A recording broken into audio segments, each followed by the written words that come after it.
Welcome to the source. The source. Source.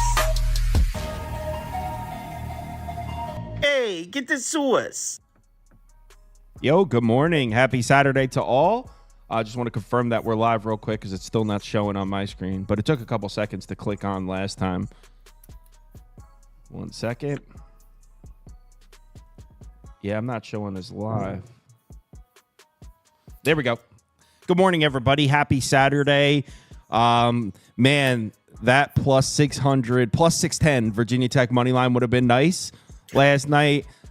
The ending was disappointing, but I mean, I think the right call was made, which is important. Did I think there was really undisputable evidence to overturn the call on the field? But I think if you look at that play objectively, you would say that was probably an incomplete pass. You couldn't really see his hands on the ball. So I wasn't upset at the call. Objectively, I think that was the right call. I was hoping it went my way. It didn't. We'll take the cover, though. We'll take the cover. That was obviously sweat-free. We were winning most of the game. So good game by Virginia Tech. Nice to see Drones show up and show us that he's still Drones, and he's still the guy we were expecting to see, right? We saw him play some hero ball last night. We're actually going to start with the Underdog fantasy real quick because last time we didn't have time to get to it. So, Andy, that you built this, right? Oh, yeah. Go ahead, Andy.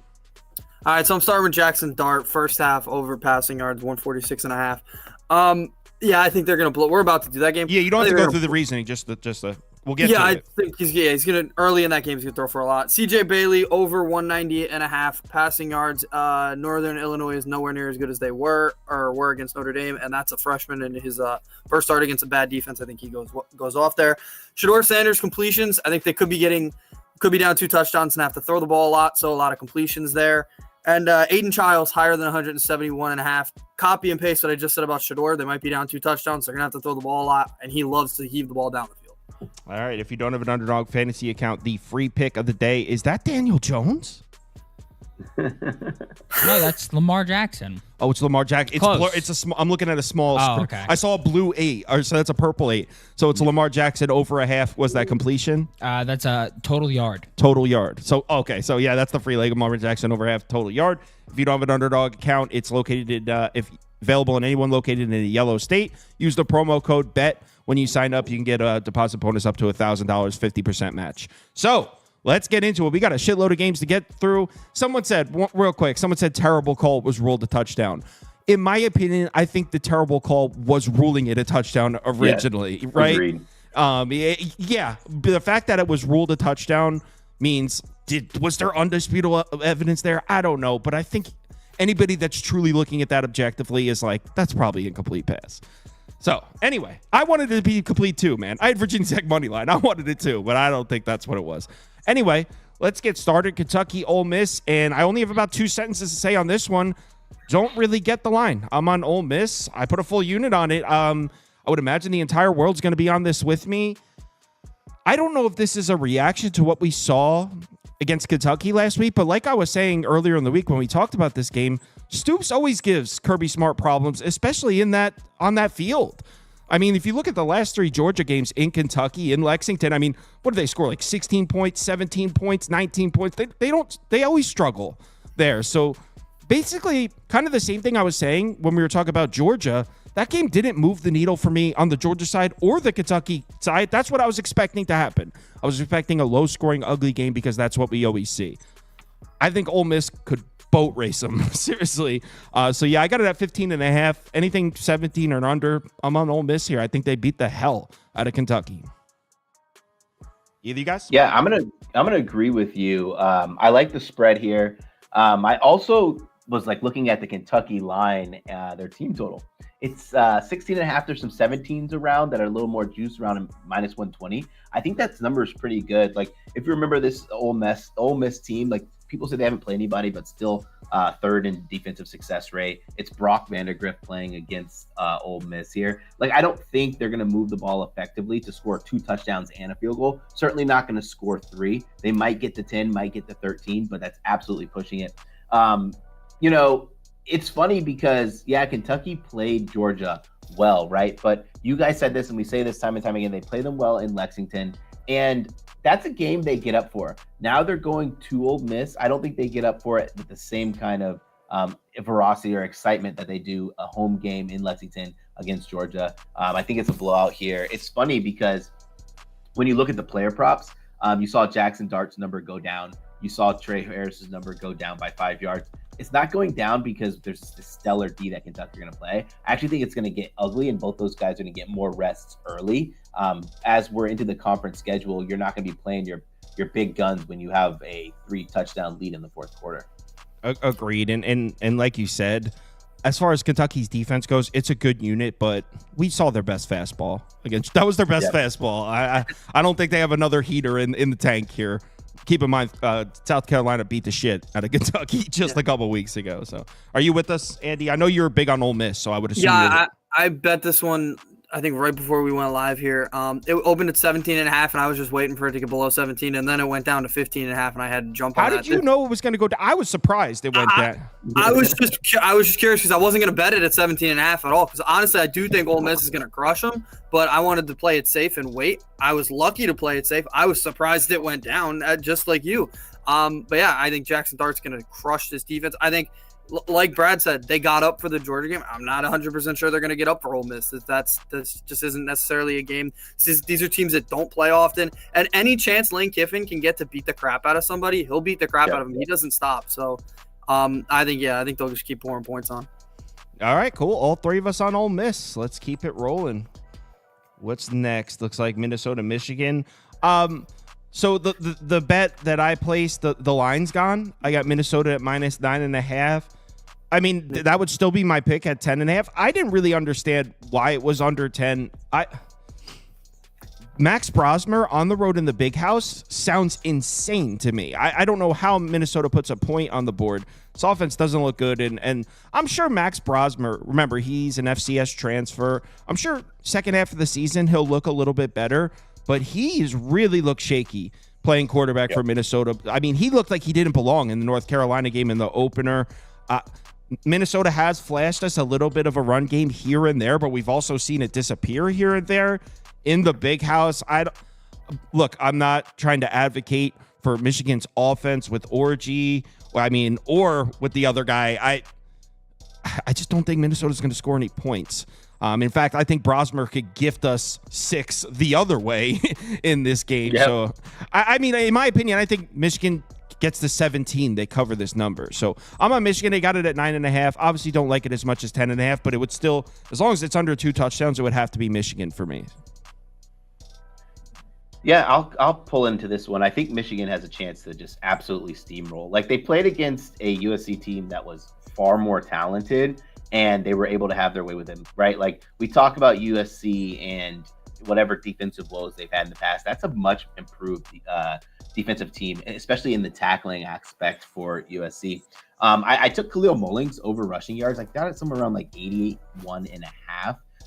He is that workhorse back. He's hit this in every game except the Texas game, right? And then this is a Minnesota team who they just let Caleb Johnson run for over 200 yards. Like, we have to be serious about this. Omari Hampton, I that could be an outlier. I don't want to use that too much because he had 30 carries against when they played against North Carolina, but it's a porous run defense. The identity of Michigan is there, right? The problem with Michigan before Orgy started was they didn't know what they were going to do, right? Warren wasn't a comparable passer, but he also didn't have the wheels that Orgy did. So now they know their identity. I think they can just play some smash mouth football. That offensive line looked really good. And yes, like you said, it's in the Big House. I lean Michigan to -10.5 as well.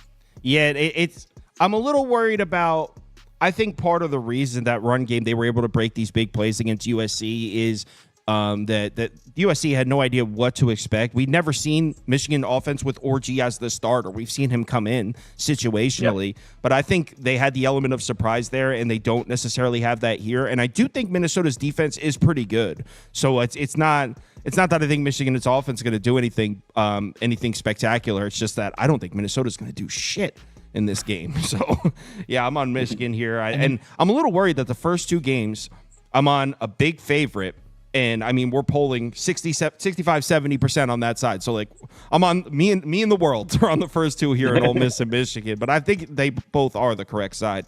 Andy? Brad, what was your prop in this game? Mullings? Khalil Mullings over 81.5 rushing yards. Okay.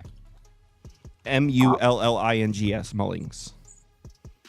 Yeah, I agree with you guys. I think that they cover this and they don't necessarily need to score very much. I was looking the other day at Alex Orgy's waiting for his passing props to come up. They waited until the last minute. It came out this morning. It was 84.5. I've got no idea what to do with that number. I was really hoping it would be in like the 50s because they just didn't throw the ball. But now clearly they expect them to throw just like I do. I think they're going to at least try to get something going through the air because they're going to need to at some point, but I'm not touching that number. So I like Michigan at 10.5. All right, let's move on to the next one. Did I hear Beaver? Yeah, he produces he's always here. He produces every show. So all right, let's move on to the next one. He's here in spirit. Next one I think is BYU, right? Yep, BYU at Baylor. Whew. Anyone else want to go first on this one? I have a bet on the game. So take it away. All right, cool. So I'm on BYU here. I got it at +3.5, and I don't like how I'm taking the undefeated team at +3.5. It's kind of like BYU's due for a letdown game, and I don't like the idea of that.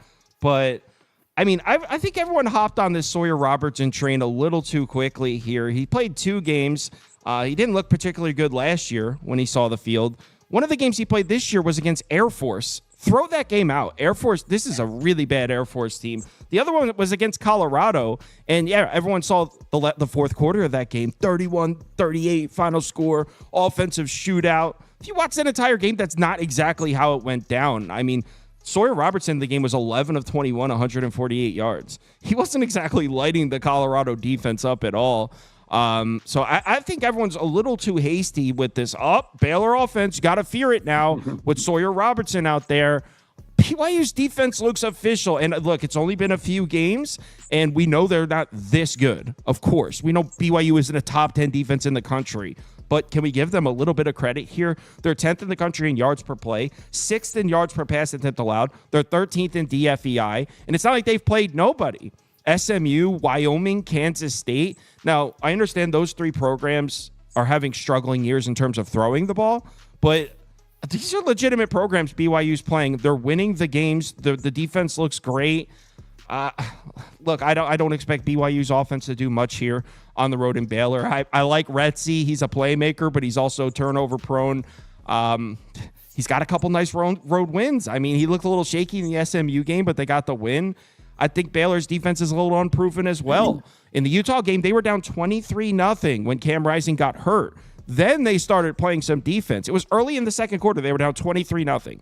Well, actually, I think Cam Rising got hurt when it was 17-0, and then they scored on a defensive touchdown. But regardless, they were getting crushed. Then Cam Rising got hurt. Then the Baylor defense looked okay. So other than that, I mean, who has Baylor's defense looked good against? Colorado was able to come all the way back and win. I would take SMU and Kansas State's defense over Baylor. So although on the road in Baylor's tough for Retzlaff, I think he's already played 2 tougher defenses than this. Anything more than a field goal, it's got to be BYU for me. Again, I'm on another side where I feel like I think the sharp side is Baylor here, but I'm on BYU +3.5. You can put it up for me, Proppy, BYU. I'm on BYU. I'm Baylor here. I said it. I don't buy the BYU love yet. I get it. Their defenses looked really, really good. But we talked about it in the office, and I talked about it the other day. They have played 2 teams now who had relatively high expectations for their offense, and those offenses have not been good. SMU, I don't know what the hell they were doing. That was one of the games where they were like interchanging quarterbacks, which was a mess. That was actually Preston Stone's last appearance, I think. I don't think he's played in 2 games since. And then, obviously, Wyoming sucks. So, there's nothing we can do about that. So those 2 games, I throw those 2 games out. I mean, those 2 teams have been awful, and they've been just overall not playing well. And then last week, they got outgained by 200 yards to Kansas State. It was mistakes by Avery Johnson, who's made a ton of mistakes already so far. So, I'm not saying completely throw out what they've done, but I'm just saying it's very deceiving compared to how they've actually played. And I'm not saying Baylor's some type of great team, but I think in Waco, coming off a heartbreaking loss where they actually played pretty well. I think they can. I don't like the number. I will say this. I thought it would get below a field goal. It never did. It just kind of stayed where it was. So I don't love it as much, but I'd still take Baylor here. Sounds like Brad's on the same side because he was going like this. Yeah, he said a lot of things that I really like there, and I'm not actually high on this BYU team, and a lot of that stems off number one. We talked about that SMU game. That was probably the worst offensive game plan by a team, right? The whole saying, if you have two quarterbacks, you have none. They took it to a whole new extreme where it was in and out. Quarterbacks couldn't get hot. Retzlaff, good quarterback, right? 37th in offensive success rate. My issue with BYU is early down success. You're putting your quarterback in a lot of tough situations if you're not getting those small chunks early in the downs. And a lot of that stems with the bad rushing attack that they have. This is a Dave Aranda coach side in BYU here.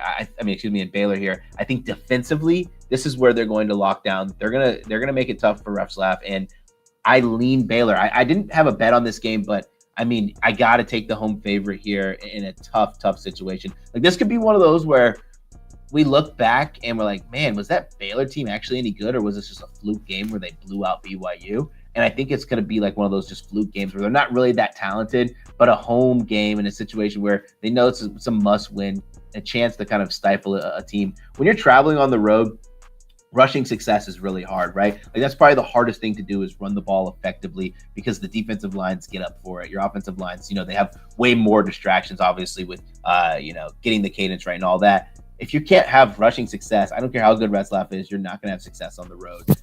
So for me, I lean Baylor. Yeah, if you're hesitant about tailing a BYU pick, I almost pulled the trigger on an under as well, because I do agree with what they said. It's going to be tough for BYU's offense. Retzlaff, going on the road to Baylor, I don't think the run game's going to be there for BYU, but I think BYU's defense has shown us enough to put a little bit of faith in them. They look really good, so I'm on BYU. We'll see. Seems like the most sharper bettors, most pro bettors are on the other side of this one, on the Baylor side. So, all right, let's go on to the next game, which is what exactly? Maryland, Indiana. Andy, did you place a bet on this one? I really wanted to get to the Maryland side. Hell yeah. The dogs are barking here. I think Maryland can win. Everybody loves Indiana, and I get it. Indiana's fun. Kurt Cignetti, he doesn't lose, right? He's emailing students about, like, hey, come out to the football games now. We're a football school emailing now. Students? Yeah, he actually did that. That's a serious story. It's cool. Indiana finally has a football program. Cool. Maryland's been really, really underratedly good. If that Michigan State game had just gone a little differently, Edwards made a couple of mistakes in that one, and Aiden Childs also threw for like 370 yards in that game. Like, just goes a little bit differently. This team's beaten Virginia, who's been pretty good. They've just kind of looked good this year so far. They beat the crap out of UConn, and then they covered in quotes against Villanova. It literally hit the number last week at the line movement. It was crazy. They've just looked good against some decent competition in Virginia, and I guess UConn too. But Indiana, they haven't played anybody. They played a pile of shit, literally. They played West Illinois, UCLA, who we are going to talk about later, and they are an awful football school right now. They haven't played anybody, and I think this Virginia team at a touchdown, I got it at a touchdown. I like it at a touchdown. I think they could win the game here.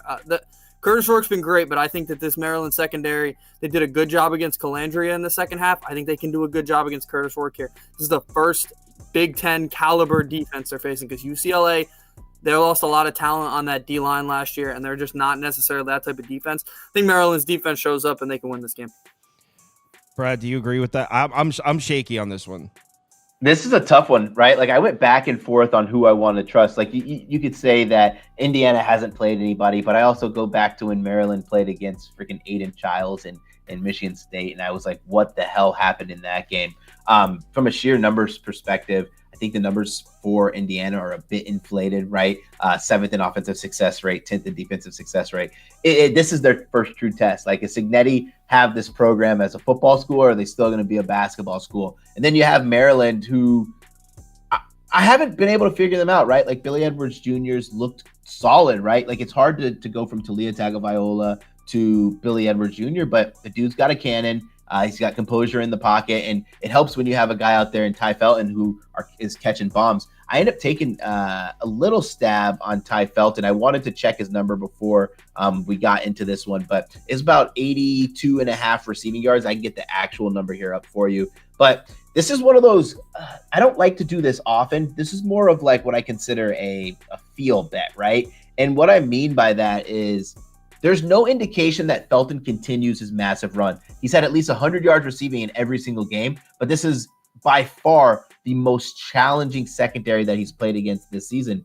But I feel like if this is going to be one of those games, I think it's where Maryland probably are going to be playing from behind. I have to take some consideration that they'll be having a negative game script. If that is the case, then that means they're going to be throwing it. They're going to be throwing it to their number one target monster, and that's Ty Felton. I like his number. His number right now is sitting at, let me give you the accurate number. I have it pulled up here. It's at 86.5. I think I played at 84.5. I still like the 86.5 on Ty Felton. Yeah, I agree with what you said right in the beginning there. I can't seem to figure this Maryland team out. I completely agree. The defense has earned my respect. I actually was pretty confident in Maryland's defense entering this season. Certainly the front seven, but going on the road and holding to Virginia and holding Calandria to 21-37. Calandria can throw the ball. That Virginia offense is pretty good. It's a pretty decent passing attack. So Maryland's defense earned my respect in that road win. They ended up winning that game by 2 touchdowns in Virginia, that's an underrated Virginia team.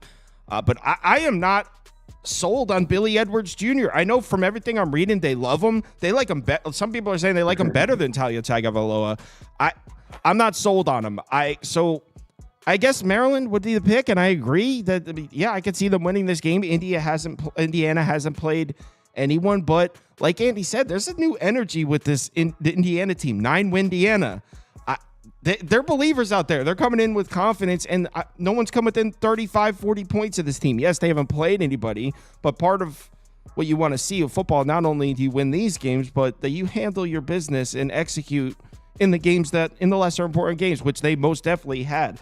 Indiana went on the road in UCLA and won by like 40 points in UCLA across the country. So Maryland or pass for me. I'm not betting this. Yeah, that Indiana, I just want to say one more thing. That Indiana game, I'll be pretty transparent. I faded Indiana because I thought it would be tough, right? I thought they'd be in a tough situation where they're on the road, cross country, Big Ten game, and they shut me up. They shut up Ethan Garbers and that entire UCLA team. Yeah, I said UCLA are passing that game also. I was like, a full 3 at home. Yeah, they also and I think it's kind of cool. I think it's good for college football if Indiana blows them out. I'm liking the new vibes with this Indiana team with the new coach, and but I don't know. 7's a lot. All right, what's next? Nebraska, Purdue. All right, Andy, spew your Purdue and your Ryan Walters hate. He hates Purdue. Yeah, I think this should be a 2-touchdown line. This Purdue team, I don't need to keep arguing. They are awful. They have very little talent on this team. People were showing them so much love against Oregon State, and I didn't understand that line. I was one of those people. Yeah, that got all the way down to 3.5. I thought people were crazy, and they got blown out. And then obviously we know what happened against Notre Dame, and now you have an angry Nebraska team who feels like they were a play or two away from winning that game against Illinois and being undefeated coming into this game. What happens if they win that game? This line could be very different. I think people are kind of thinking, oh, Illinois is so that loss to Illinois is so tough because it was at home and they should have won it, but played well. Dylan Raiola played really, really well, and Purdue obviously, I don't think they're handling the pass particularly well. They're certainly not handling the run. They're not handling much. They're not handling anything well, to be honest. So, yeah, I'm all over Nebraska here. I think they could win this thing by 3 touchdowns. They got a look ahead spot. I got Rutgers coming in though, so it could be. Don't sleep on the Scarlet Knights. First time 4-0 since 2000, I think 17. It's big for the state of New Jersey, man. It's big for the state of New Jersey. It's kind of tough. I feel like if we were having this conversation a week ago, I would say, guys, Dylan Raiola, road Big Ten game. I don't trust Ryan Walters will put 8 in the box, make Raiola make the throws to beat him. 10 points is too much. That's what I would have said a week ago. But you know what? Nebraska lost last week. Raiola was making the throws. It wasn't because Raiola. He was making the plays that the Nebraska's defense couldn't get a stop. And I think Altmaier is a little bit slept on in the Big Ten. I think he's a good quarterback. But what Andy said is right. I mean, Purdue's defensive front, holy shit. They're 131st in the country in yards per carry allowed, 110th in effective rush. That's a schedule-adjusted metric. So, I mean, some advanced metrics has Purdue as a bottom 25 run defense. This is a Big Ten school. I can't even believe it with Ryan Walters as head coach, a guy who built such an elite defense in Illinois. That I guess it would have to be Nebraska, but I'm a Ryan Walters guy. I still believe, but I'm not. It's Nebraska or pass. Yeah, I'm in the same vein here. Nebraska or pass. Number one, we talk about the trenches. Win this game in the trenches, and I don't believe that Purdue can do that. Undersized compared to the big offense and defensive lines of Nebraska. What did we learn from that Illinois game? Illinois, I think we learned more that Illinois is better than Nebraska is worse than we thought, I guess you'd say. Like, Illinois played that game really well, but so did Nebraska. Nebraska's going to want to run the ball. I think against this Purdue side who ranks, 133rd in EPA per rush on defense, how are you going to stop a team who's just going to willingly run? I think defensively, too, they're going to give Hudson Card issues. They're going to get pressure in the backfield, and then they're going to put a lot of pressure on him. I think Nebraska, I think this is funny, the line's coming down. We'll see where it lands by kickoff, but I think around 9.5. I think Nebraska destroys it. We talk about look aheads a lot, but like, you're in conference play now, right? Like, if you want to be that team, especially they're a well-coached team with Rule, if you want to be that team at the end of the season that has a berth to the championship game, you got to step up in all games. I'm not afraid of Raiola's first Big Ten road game. Like, that doesn't mean anything to me. You actually can get a couple 9.5. FanDuel and DraftKings both have it down at 9.5. The reason I'm not going to bet it, Nebraska's run game has kind of let me down a little bit recently. I mean, the second half of that Colorado game, they couldn't even run the ball in Colorado in that second half. They jumped out to an early lead, couldn't do anything after that. And then, look, Illinois doesn't have an overly impressive defensive front. They're okay. Illinois held them to like 1.8 yards per carry in the game, or 1.6 yards. So I don't know. Nebraska's run game has been stifled a little bit recently, where I'm not going to place it, but I can't bet Purdue. Next up, Western Kentucky, Boston College. We missed the line on this one. This is at 13.5. I like this Western Kentucky offense. They got the right quarterback in there now. Not that I have anything against Finley. I think Finley's never really got a fair shake at Auburn. I've said that. But Western Kentucky isn't really the spot for him. I mean, Tyson Nelson's offense has the pocket passer that's going to drop back 40, 45 times, right? And that Finley just doesn't seem to fit that. And now they got Velkamp in there, and I think I had Western Kentucky as one of my top 3 bets last week. That shouldn't have been a sweat. They were the better team against Toledo, start to finish. They really made us sweat that one out. We got the win, but we should have been up a touchdown in that game.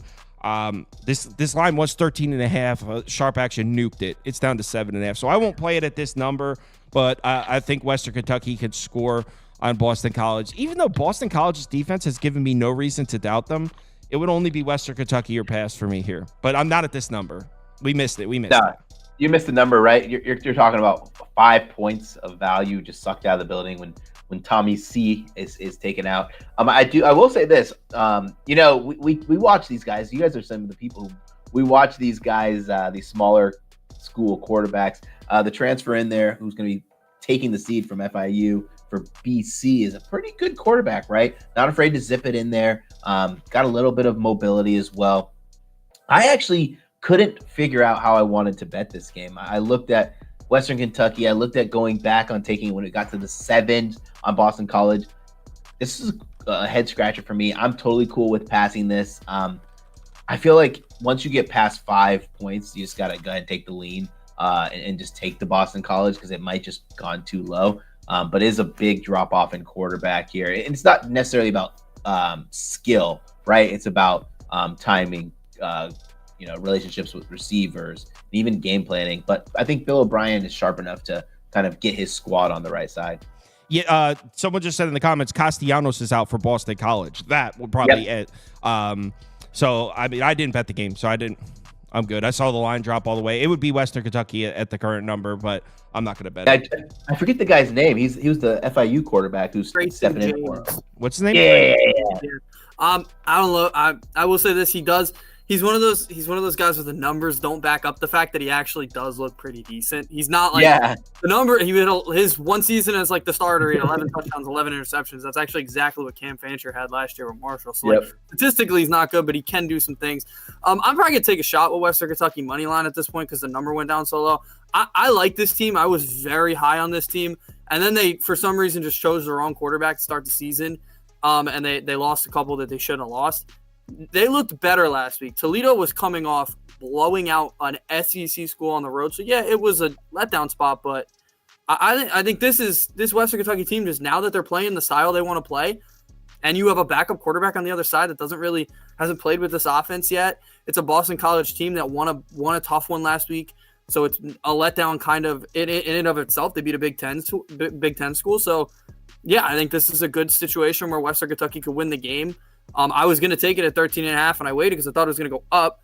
I didn't even know Castellanos. There was no injury report about that. I didn't know he was hurt seriously, so I didn't know he wasn't going to play.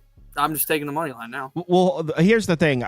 All my notes are about Boston College defense here because I think this defense might have earned a little bit of my respect. They played well most of the Missouri game. They blanked Florida State, although no one should win an award for that. Aiden Childs gave him some problems here and there, but for the most part, that was a good defensive effort in the Michigan State game. I don't know why I don't trust this Boston College defense. They've given me every reason to trust them. But they can get run on. I will say that. Who's going Western Kentucky? Tyson Helton's offense is going to run on? Yeah, that's the only problem. I don't think stylistically that's not Western Kentucky's thing, but yeah, you never know. Northern Illinois, Stanford. NC State. NC State. Stanford, Clemson's up in a few games. Northern Illinois, NC State. Okay, so this is my opinion on this one. Based on current production, in a vacuum, just what we've seen on the field this year, you have to take Northern Illinois at more than a touchdown. But, dude, the second half of that Clemson game, NC State came out they came out of the tunnel looking like they wanted to make a statement. And that's 2 weeks in a row that's happened to Clemson. App State, they were up 42-0. I think Clemson's second unit might be the worst defense in the FBS. Teams just keep lighting them up in the second half, down 40 points. But NC State was playing.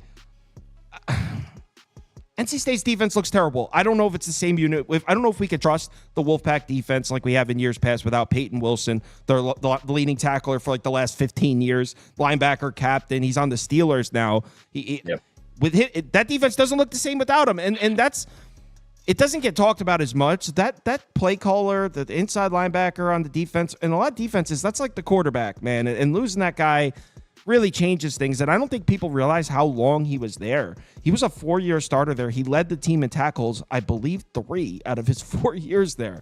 So with him gone, NC State's this is a defense we can hang our hat on every single year, right? They're 118th in yards per play allowed, 119th in yards per carry allowed.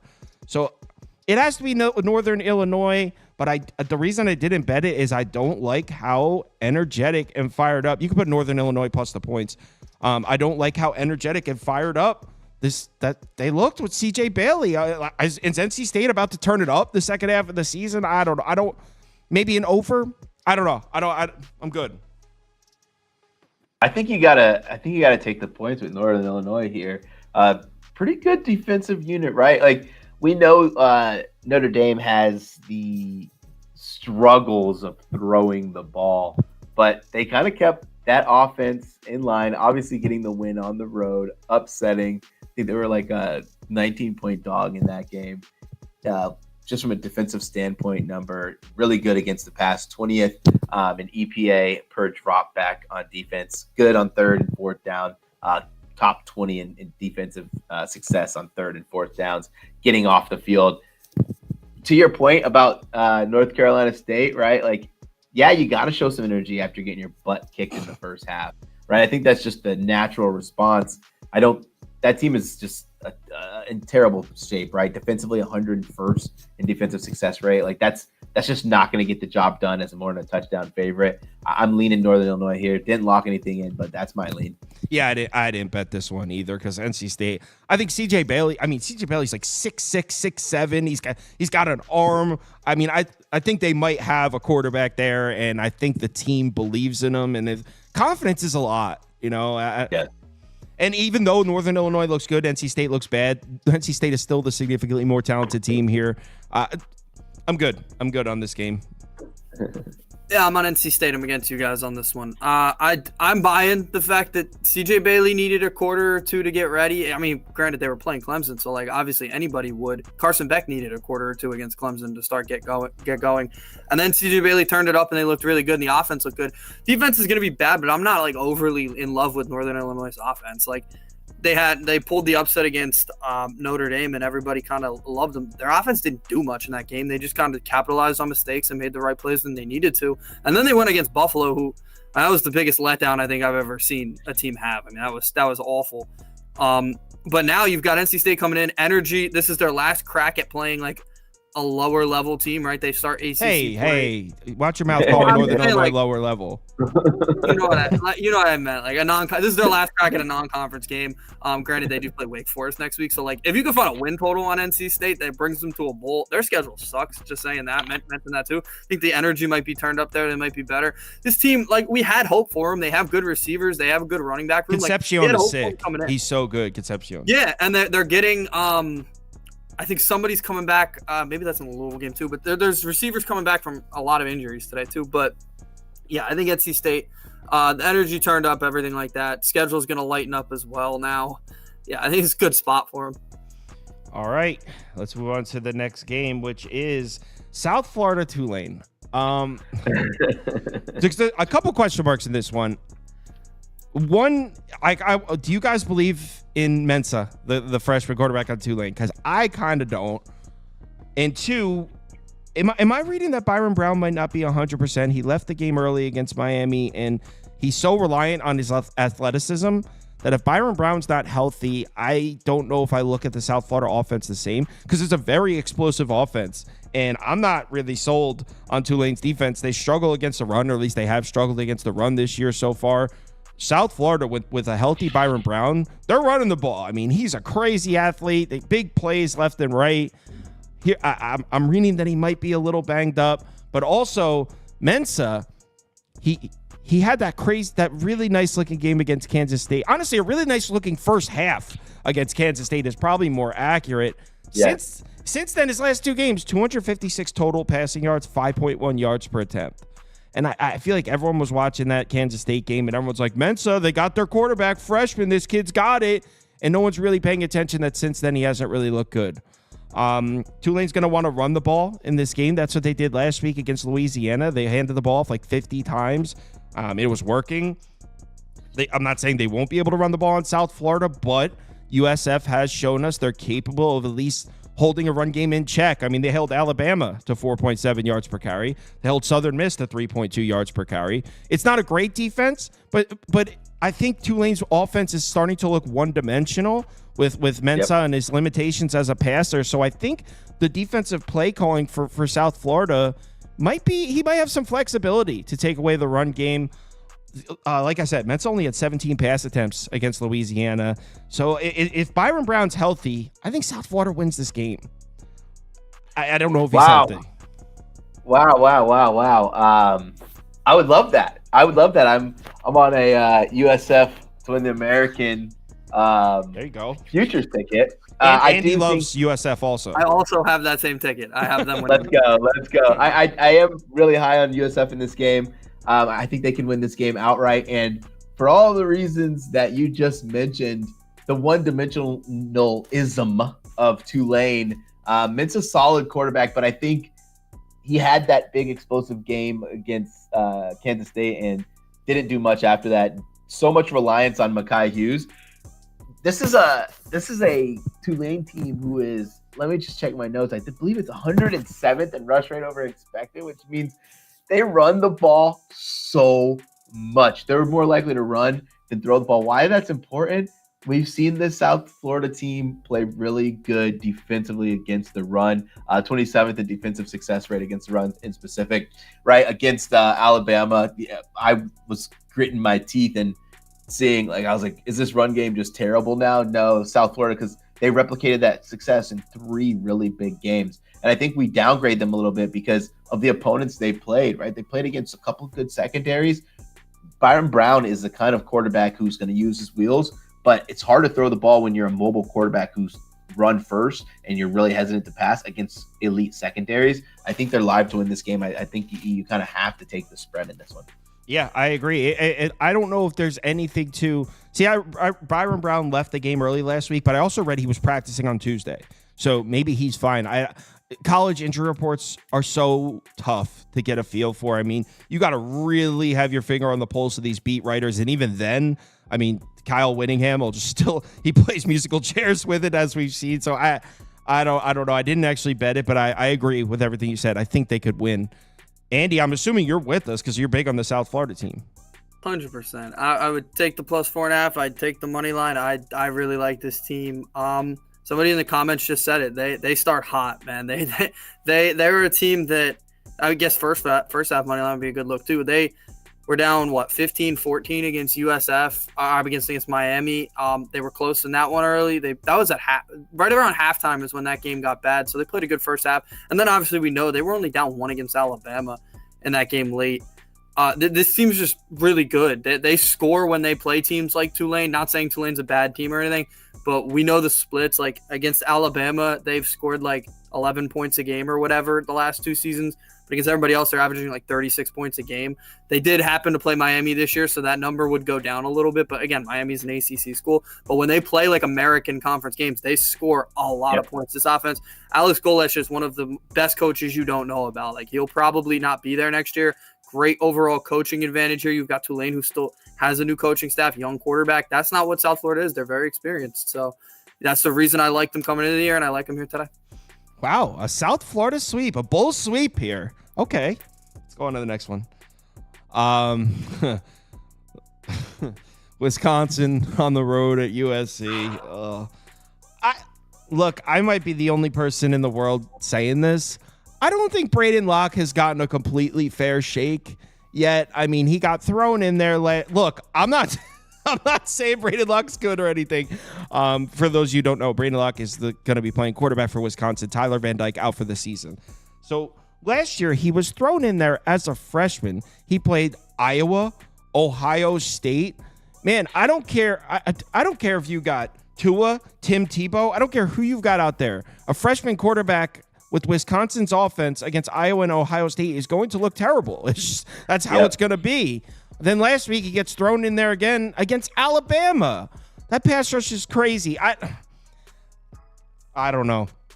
Look, there's no way I'm laying 14.5 with USC. I'm pumping the brakes on the Lincoln Riley USC offense right now.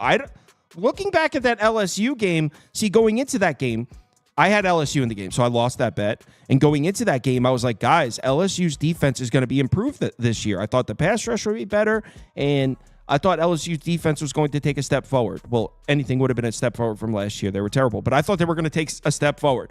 So after that game against USC, I was like, wow, Miller Moss might be really good. He did that against LSU. Well, looking back now, I just saw UCLA moving the ball on LSU fairly easily. So I don't – that all of a sudden doesn't look that impressive. So I don't know if this USC offense is on the same level of USC offenses that we saw with Caleb Williams. I think it's a significant step down. So I will not be laying 14.5. I said on YouTube early in the week that if it hit 17, I would play Wisconsin. Obviously, it moved the other way. It moved from 16 to 14.5, so that didn't happen. But I think Wisconsin's the play here. Oh, my God. I feel sick saying it. So put Wisconsin up for me, AJ, please. So yeah, Wisconsin, I didn't bet this one. I needed 17. That's what I wanted. Didn't get it. I have a hard time in this one.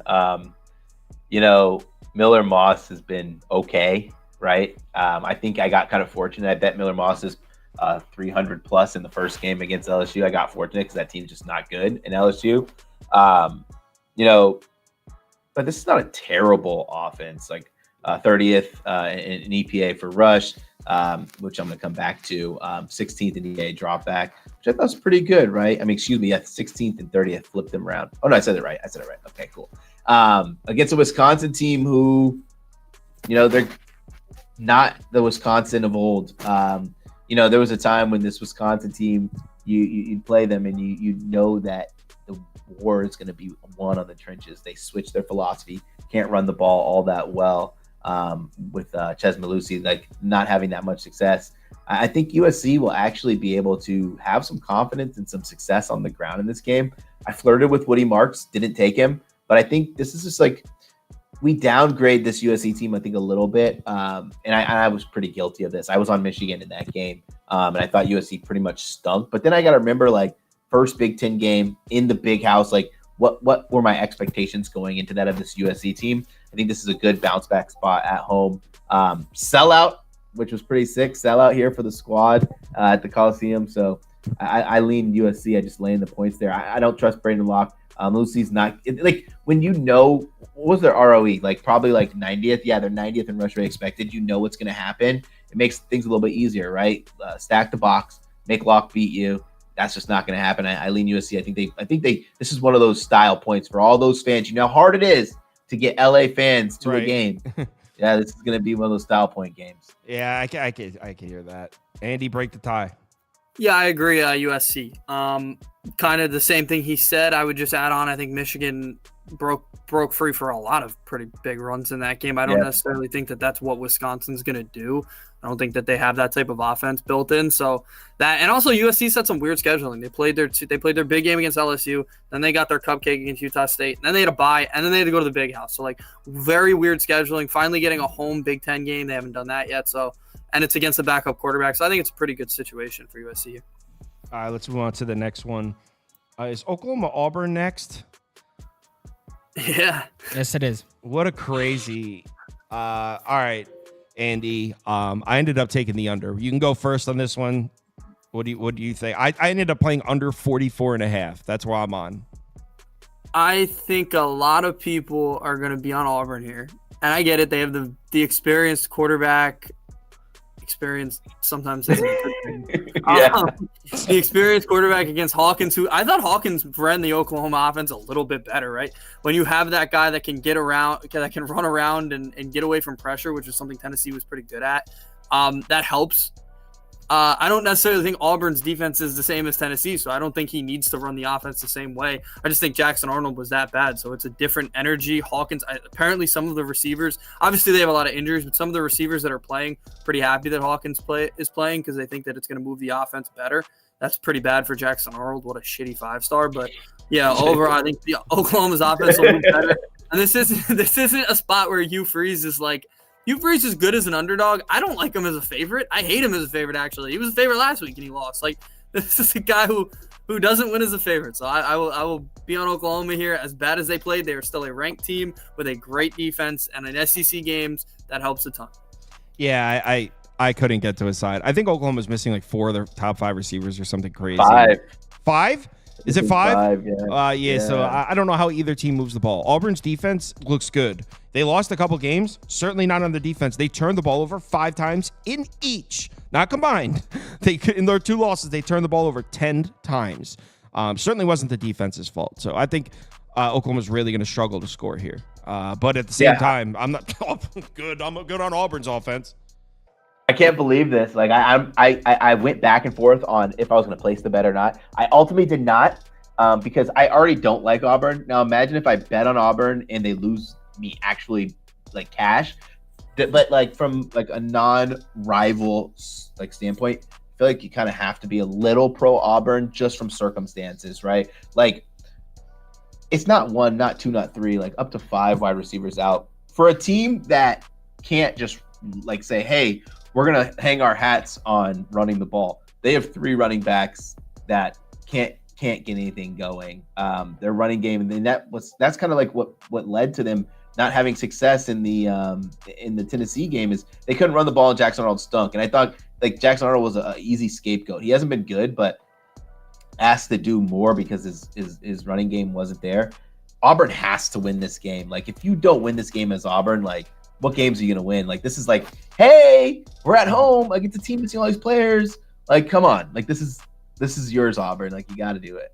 Yeah, this is a very winnable game. I don't trust Auburn's off. I actually think, and I think most of you agree that Oklahoma's defense is really good too. I couldn't get to a side. Under, next. And what game is next? All right, another game where I'm actually I didn't bet it. I thought I was going to, and I actually thought I did. And then I went and looked at all my tickets. I guess I never actually placed this. I said under in this one too. I don't know who's playing quarterback for Texas A&M. Do we have an update on that? Does anyone know? Game time decision still. Yeah, so if Marcel Reed plays quarterback for A&M, I think this under is good money because Texas A&M is a run first offense when he plays. If Connor Wegman plays, I could see A&M throwing the ball on Arkansas's defense, and that they could get up and over the total. So I didn't place a bet. Arkansas wants to run the ball. Not sure they're going to be able to do it against this Texas A&M defense the way it's constructed now. This new Mike Elko A&M defense, they're defending the run pretty well. It's not really the pass rush first A&M defense of years past. So I think Arkansas's offense is going to struggle here, but if Marcel Reed's at quarterback for A&M, I think their offense is going to struggle too. Marcel Reed caught Florida off guard there in that game. Yep. He was struggling to throw the ball against Bowling Green. So under if Marcel Reed's at quarterback, that's my pick for this. Yeah, I don't think he was good in that game by any means. I was hoping Wegman played that game because I was ready to ladder Wegmans over against that bad Florida secondary. I lean Arkansas here, but I actually don't have a strong conviction, like by any stretch of the imagination here. The Texas A&M's defense is, I think, overrated, right? Like they're solid, but not as good as everyone thought they were going to be. It just happens when you lose that kind of talent in the transfer portal. I don't have much to say about this game. Maybe Mr. Bobby Petrino can dial up some good offense to get a little road victory here. Andy? Yeah, I've all of a sudden become an Arkansas guy. I don't like this Texas A&M team. I had Bowling Green last week. I almost thought they were going to win the game. And granted, I do love Bowling Green, but Texas A&M should blow out Bowling Green 100% of the time. And then they go against Arkansas, who should be 4-0. I mean, I think on all accounts, everybody thinks they should be 4-0. That Oklahoma State game was a disaster for them. They should have won that one. They just kind of played scared when they had a lead. As underdogs, they've been pretty good. I think it was Grissom yesterday. He said they were 3-0 against A&M with Bobby Petrino in this matchup. Yeah, he did say that. Granted, that was a while ago, but like that is something. This is a rivalry. It's a neutral site game, so nobody has home field or anything. Yeah, and the game time decision is running college football today because there's a lot of guys that are game time decisions. So yeah, I'm going to go with the team that knows who's playing quarterback at this point. All right, next game. And this next one is a straight pass for me. I don't know who makes a stop in this game, honestly. TCU is a terrible run defense. They cannot stop the run at all. In the last 2 weeks, TCU has allowed 527 rushing yards on 5.5 yards per carry against UCF, which is an elite rushing attack, and SMU, who has some talent on the offensive side as well. Kansas is one of the best rushing attacks in the FBS. I don't know how TCU's defense is making a single stop. Kansas' worst rushing performance of the season was 5.7 yards per carry against UNLV. That was their worst rushing performance of the season. They're going to run the ball all over TCU. But at the same time, TCU's got, Josh Hoover leads the FBS in passing, and Kansas has shown us if they can't pressure the quarterback, wide receivers are getting open. That secondary can't cover anybody. Garrett Green, not even that gifted of a I don't want to trash Garrett Green. He's okay, but he's not known for being not that great of a thrower. Yeah, exactly. He's not known for being like a dynamic passer.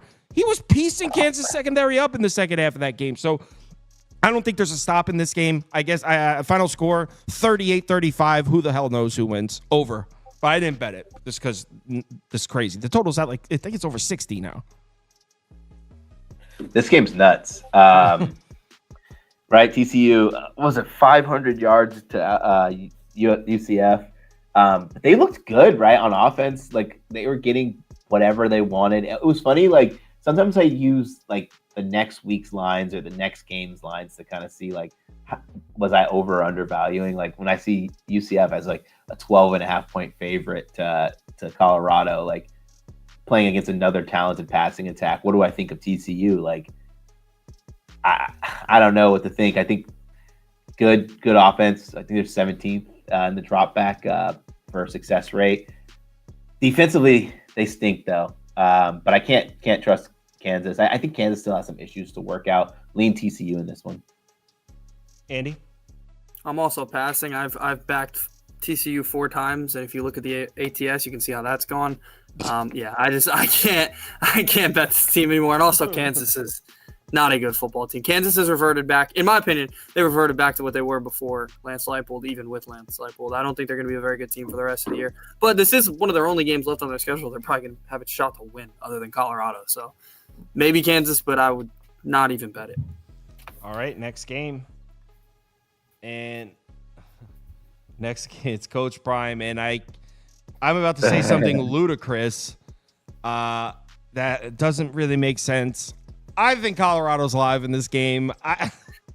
UCF's offense looks so good, and yes, they're going to run the ball all over Colorado's defensive front. There's nothing I can even say to stop that. But look, UCF, I thought they were going to have a little bit of a pass rush this year. They really don't.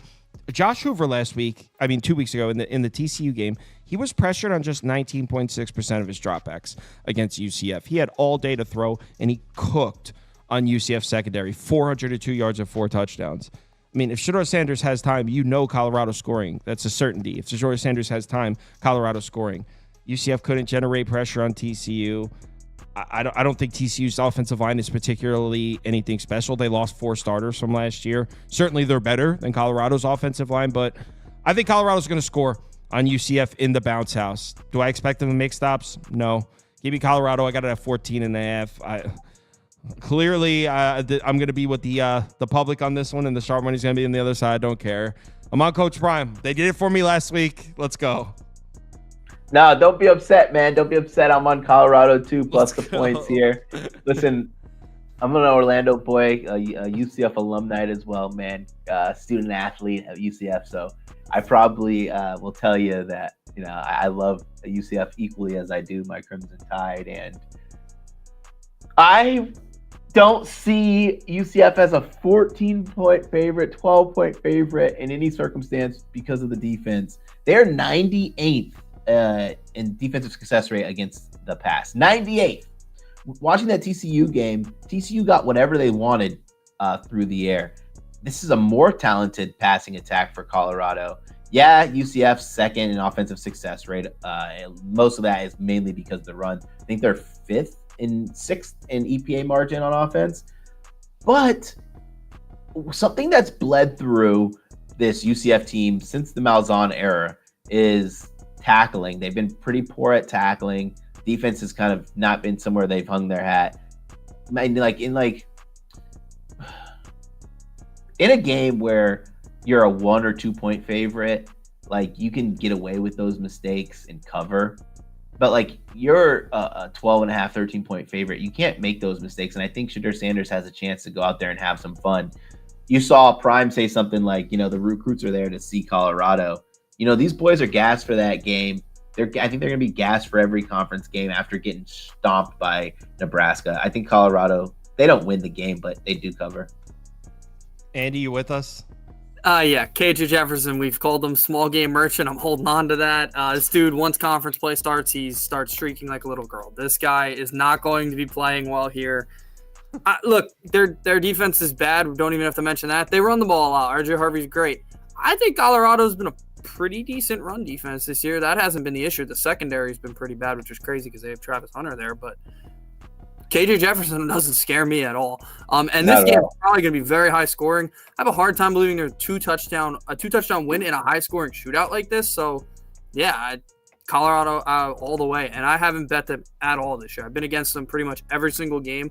I might have had him. No, I had Travis Hunter's touchdown last week, which he didn't have. But yeah, I haven't been on them at all this year. But this feels like their best spot. Not to mention, don't look now, but Colorado's playing some defense. The second half of the Nebraska game, Nebraska couldn't do anything. They held Colorado State to single digits. And the Baylor game, the final score was 38-31.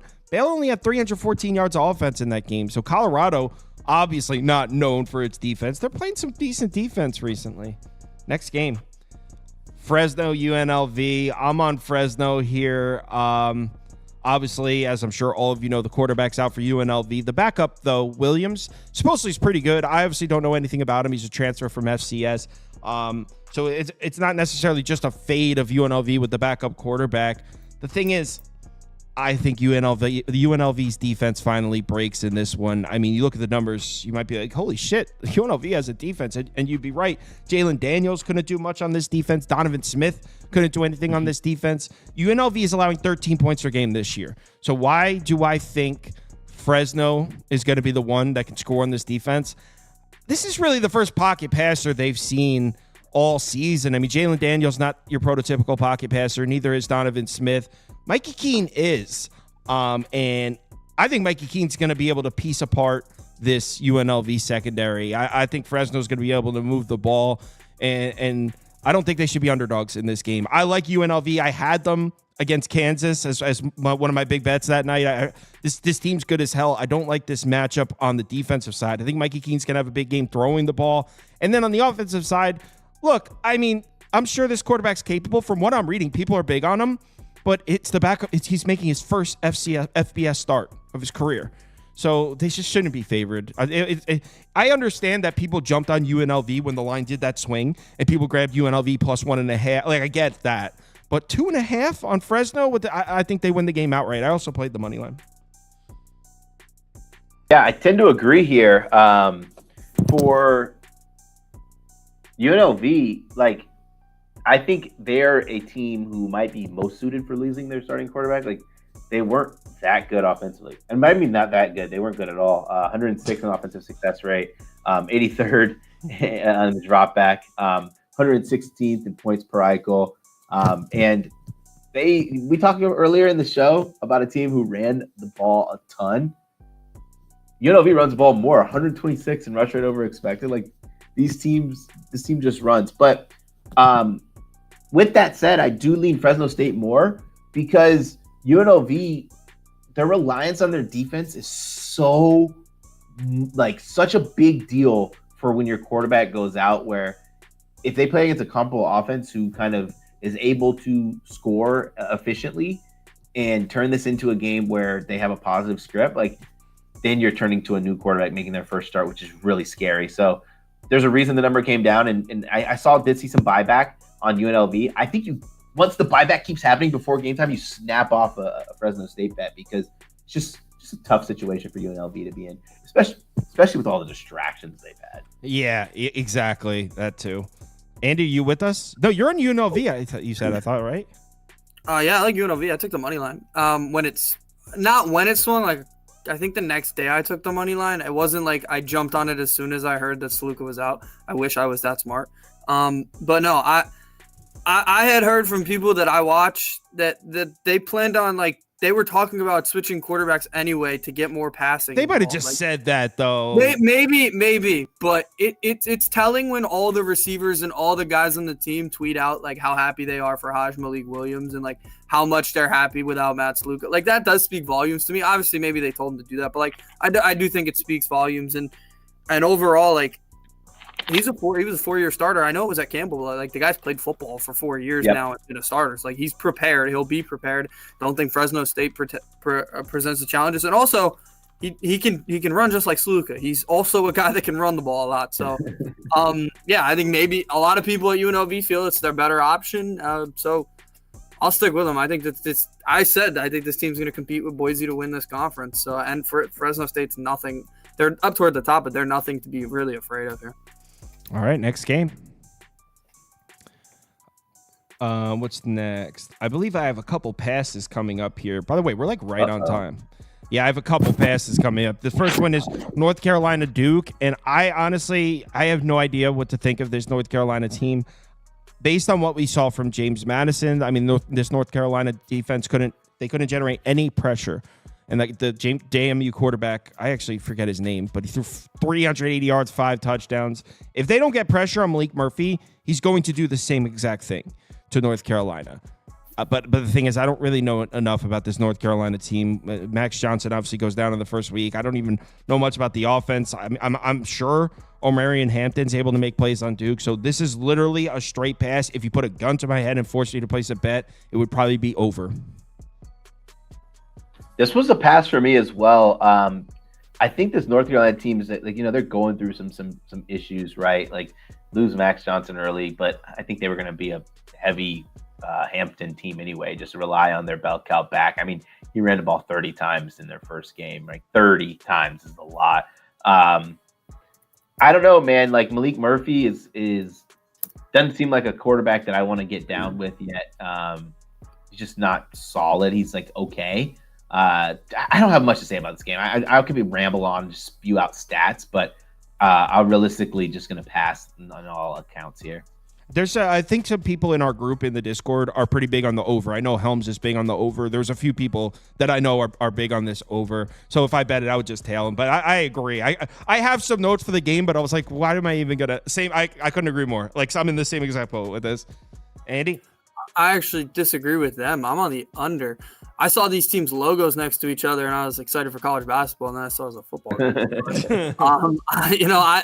I think we're getting a little bit of a reset here. This game, I want to be clear when I say that I'm taking the under. That's the opposite of what everybody else is taking, because this game's always high scoring. Like it is always. I think the latest match was 47-45, 38-35. There was a break in between because that was the COVID year. Yeah, it was COVID year. Then they had a 56-24. Like this is always a high scoring game. I think we're getting a little bit of a reset here. These offenses are nowhere near as good as they were the years before, and I'm not buying UNC's offense last week. That team was desperate. They were having to throw the ball every play because they were down by so much. Like I don't buy that their offense is going to be that good with a new quarterback. I think they'll reset. Plus, they're playing a Duke defense that is really, really good.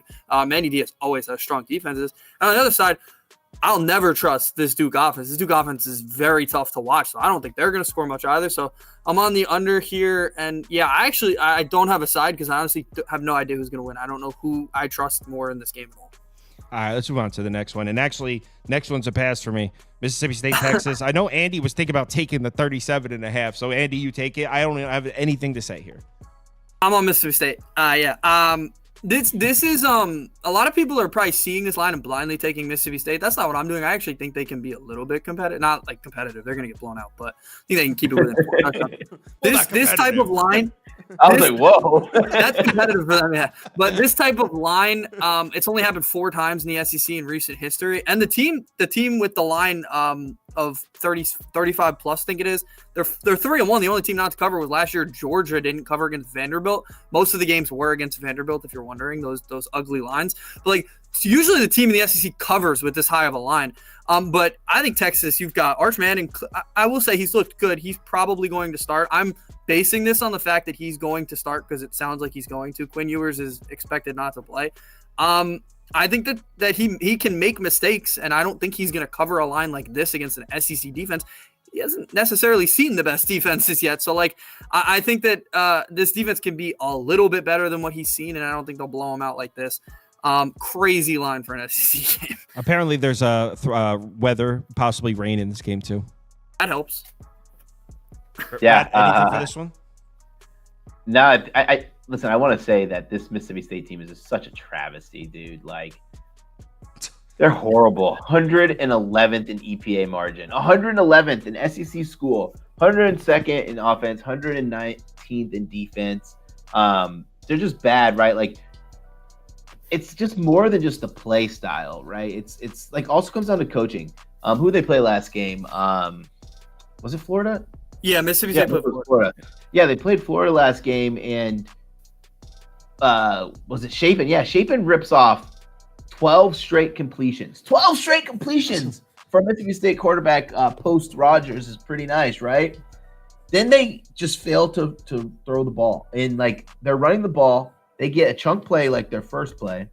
After that, it's just brick wall, brick wall, brick wall, brick wall, brick wall. And then only start throwing in obvious passing downs. Like, what do you think is going to happen? Like, as a coach, if you are making your team so predictable where I know you're running the ball or I know you're throwing the ball, there's a reason why they're not scoring points. There's a reason why they're struggling. Like, I don't know. Bad team, man. I think Texas blows them the crap out, dude. All right. We got conflicting there on a 37.5. Let's move on to the next listen, one. I'm not betting it. Like, I'm just going to be pretty clear about that. Like, yeah.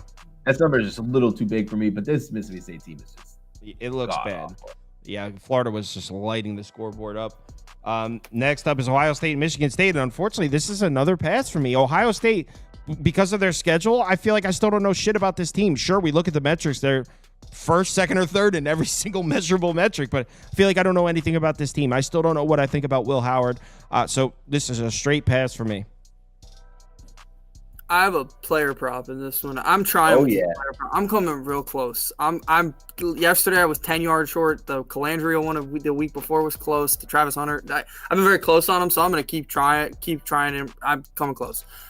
This one's just playing the spot here. I think I have the graphic for it, probably, but I have a feeling Michigan State's going to be down 2 touchdowns for a pretty good majority of this game, as much as I like this Michigan State team. So they're going to be throwing the ball a ton. So I'm taking Aiden Childs, 200-plus pass yards, plus 195. His number's 171.5 on Underdog, like we saw.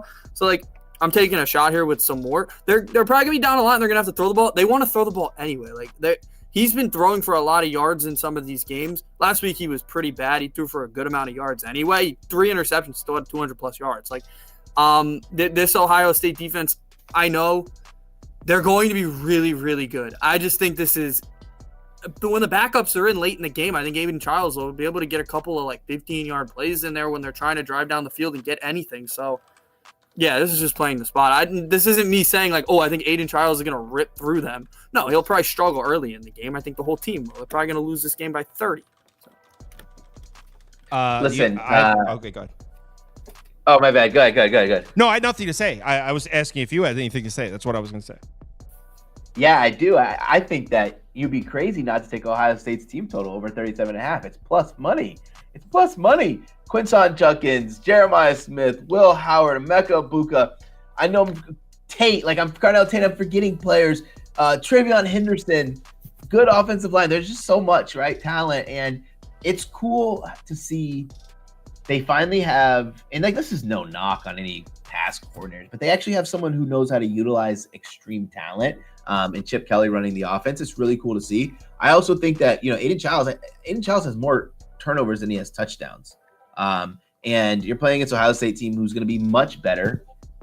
How can you realistically think that they're not going to have positive field possession, right? Like, good field possession. Actually, you know what? I want to look this up, because if I remember correctly, like, let me just go on Control F here. Their net field position is pretty awful for Michigan State here. I'll be quick on this one. But, like, when you are giving a team like Ohio State good field position, it's going to kill you. Oh, my God. It's worse than I imagined. I knew it was bad.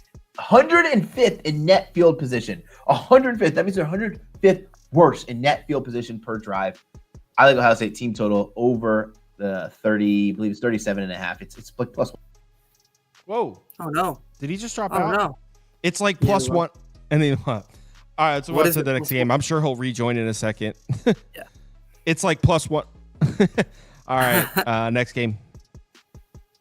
Oh, he's back. There he is. Oh, that's what happened. Yeah, I was like, it's like plus one, and then you just dipped out.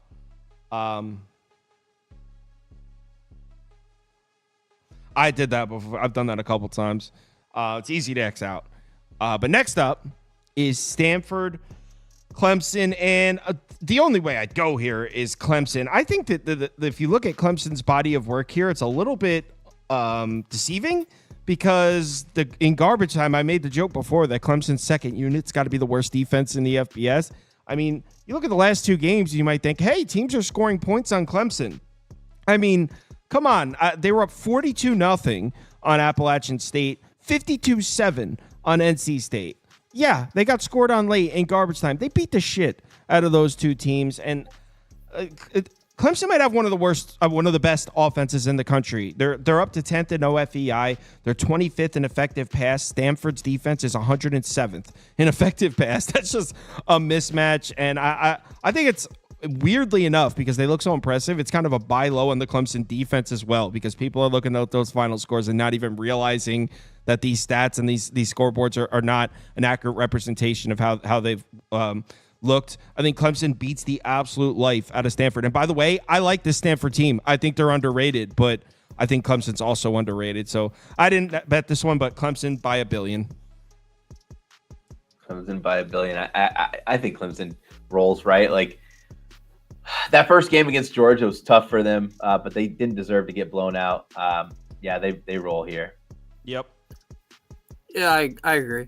Stanford kind of got handed that first ACC game against Syracuse. Kyle McCord looked awful in that one. I don't think Cade Klubnik will make those mistakes. And like you said, Clemson's defense early in games has been insane. So like they held Georgia to 6 points in the first half, and then they also held App State to nothing in the first half. So they've been really good early. I think if they get out to a big enough lead, I don't necessarily think it'll matter. Also, don't really like this Stanford team that much. I think they got pretty fortunate to cover week 1, and then last week they kind of got handed the game. So Clemson.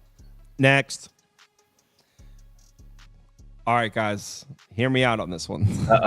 I saw this and my jaw dropped when I saw it. I know. I love Matt Campbell. I'm a huge fan. I think Houston's live here. I didn't play the money line before any of you go crazy. I took Houston plus 16, and look, first of all, Houston looks terrible. I'm not, by no means am I going to try to sit here and defend Houston or anything. But if there's one thing they've done a good job of, it's defending the run. They're 40th in yards per carry allowed, 14th in success rate. So they've done a good job defending the run. In fact, in the opener against UNLV, that's the only game this year where a team has accumulated 4 yards per carry against Houston. That includes Oklahoma. That includes Cincinnati. So Houston can defend the run. That defensive front is doing their job. Iowa State's been trying to run the ball. They're 45th in run frequency. Efficiency numbers haven't really been there. They ran the ball. They ran the ball in Arkansas State. That's about it. They don't really have a great rushing attack, even though they're trying.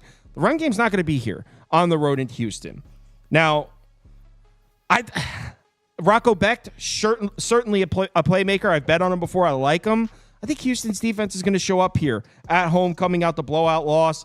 Rocco Becht's going to have to make plays with his arm. Houston runs a lot of man coverage. Rocco Becht's got much better numbers against zone coverage. Iowa State's the significantly better team, trust me. But if you look at talent composite, 67th and 68th. It's not like Houston has no talent. Houston's running man coverage. I don't know if Iowa State's receivers necessarily are winning their one-on-one battles there all day in this one.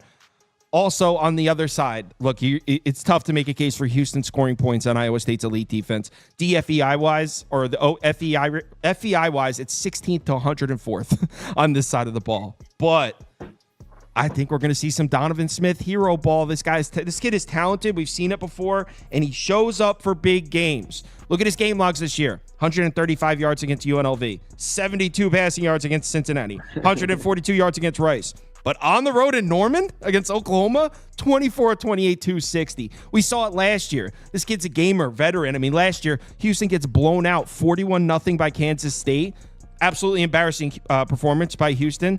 Donovan Smith the next week goes into Baylor on the road, wins outright. I mean, he's a low floor, high ceiling type dude. I think Donovan Smith's going to show out here. Hero ball from Donovan Smith. I think Houston is live. I took the 16. Yeah, Houston's defense is like the only good thing going for them right now. 27th defensive success rate. But what I really like about Houston's defense is how good they are against the run. 26th defensive success rate. Not as good as EPA against the run, but listen, Iowa State haven't been able to get the same amount of push that they got last year.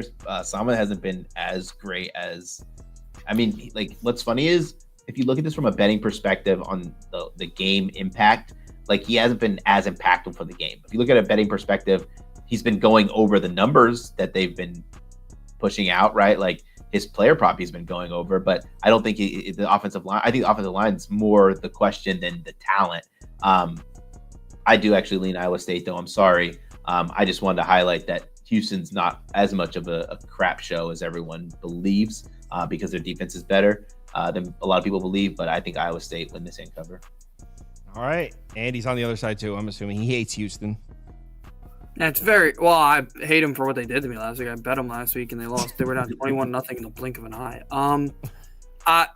This is one of the only games that I'm not betting this. I just like to have a pickup so that I can have my record for how I did. I'm taking Houston, even though I hate them for what they did because I don't think Iowa State, this type of offense, they're not really a style that can cover numbers like this very easily. Like, what does Houston have to score? 2 touchdowns, maybe a touchdown and a field goal to cover this? Is Iowa State? It's not like they have a high-powered, high-flying offense. That's why the total is what it is. They don't cover. They're not going to necessarily cover numbers like this because they don't have that type of offense. So I'll take Houston.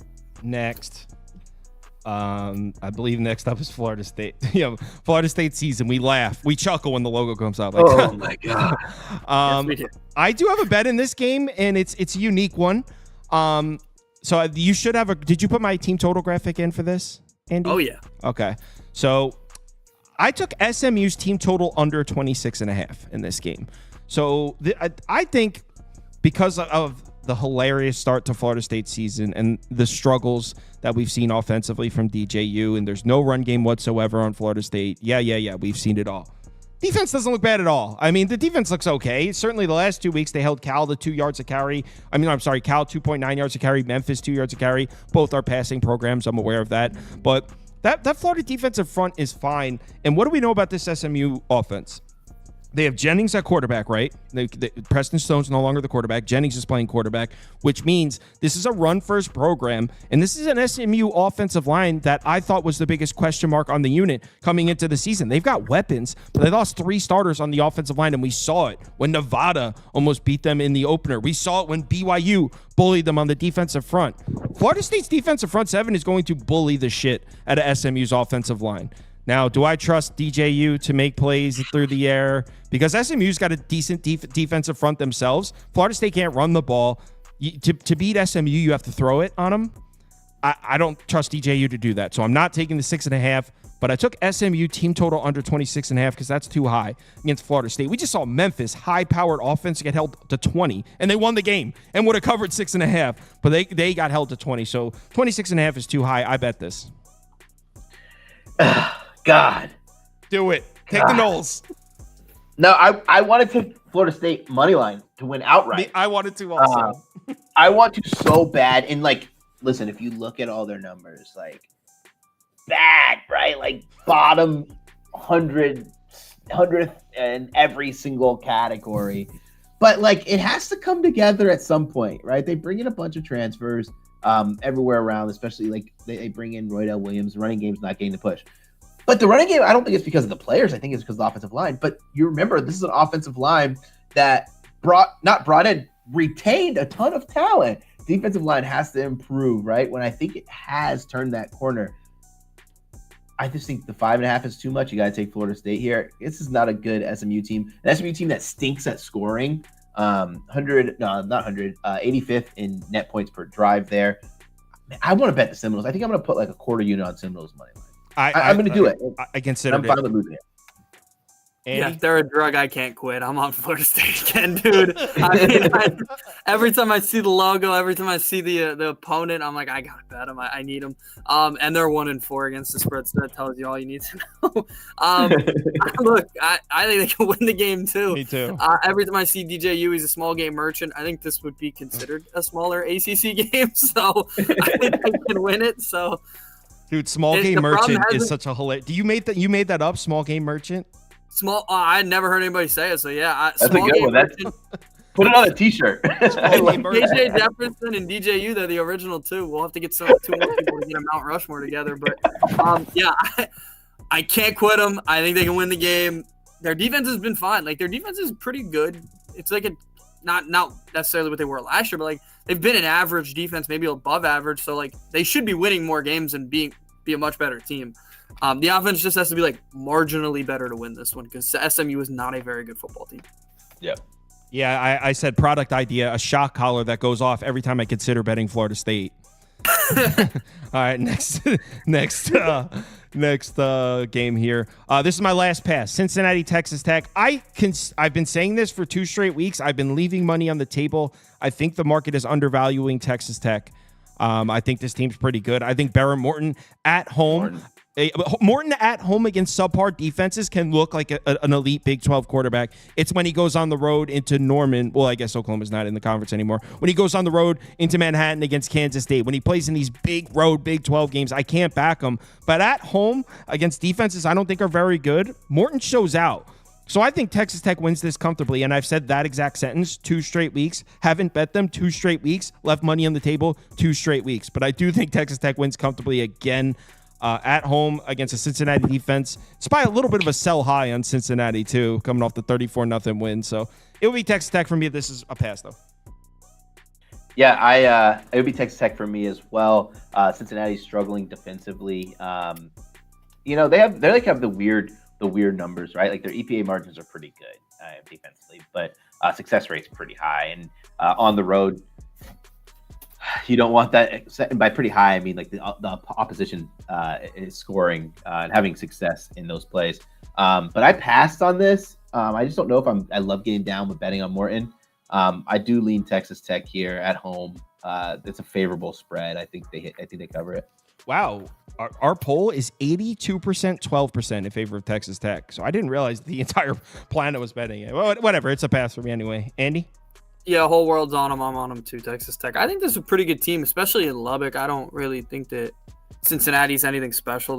They blitzed Houston last week, but Houston looked awful in that game.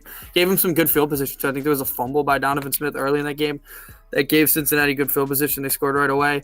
Texas Tech doesn't really make mistakes, and at home they're scoring like 1 million points per game. So, I will take Texas Tech.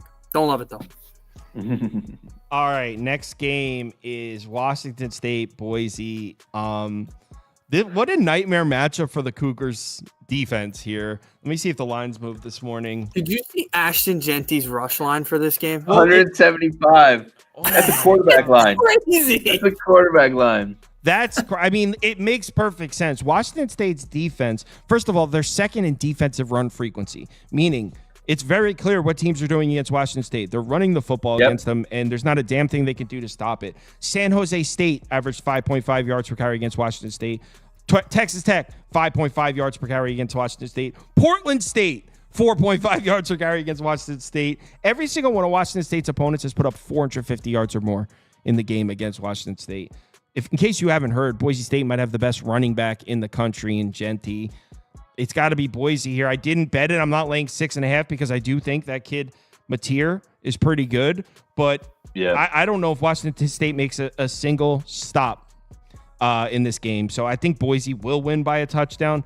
Problem is the variance as far as the Boise State defense is like crazy. We've seen them play Oregon tough. We've also seen them give up 45 points to Georgia Southern. So I really don't know what I think about the Boise State defense without Kane Ione, the DC.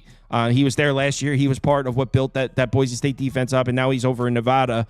So I don't know if I still trust the Boise State defense, but I think they score on damn near every possession. So Boise or over. No pit play for me, but I think if you're interested in this game, if you're interested in Genty's over 175 rush prop, I think you're better off taking. Genty to win the Heisman than you are him for his player prop, right? Because I think he's about 30-40 to 1, and at that point, you might as well just take that instead of betting on someone who's 175 yard prop, who's also playing a bunch of very, very talented, very, very bad rush defenses the stretch of the season. Andy? I have him to win the Heisman. My friend talked me into. I'm at 50 to 1. So. And I don't, and I necessarily don't think he's going to win it because I don't think they're going to win enough games. But I think they're going to win this one. Washington State, they scared me last week. They gave up way too many points to San Jose State, and that San Jose State team. It was a revenge game for the quarterback, though. Yeah, I know, but my point going into that game was I thought Washington State would cover because I didn't think that San Jose State would be able to do anything on offense, and then they went out and scored 52. That was a crazy game. Yeah, my cap for this one was literally Ashton Genty's gonna be able to do whatever he wants, and that Boise State looks pretty good when he can do that. So I think they're gonna win this one by a touchdown, 10 points. Should be fine. I also was sneaky over here. I know it's 65.5, but is any defense going to get a stop here? Yeah, I don't know who's making stops, and both teams run a fast pace too. I wouldn't be surprised if both teams score north of 35, 40. Yeah. It should be a lot of points. So next game, and the next one, I don't even know what to. I don't know if Cam Rising's playing, so I didn't. Good old game time decision. Kyle Whittahan, love you. You guys want to just skip it? I'm leaning Arizona either. I lean Arizona plus the 12, 12.5, whatever it is. Yeah, I think it's at 9.5 now, right? It's at 9.5 now because they don't down. Wow. Play. Yeah. Oh my God. That's it why. Got down 7.5 at one point.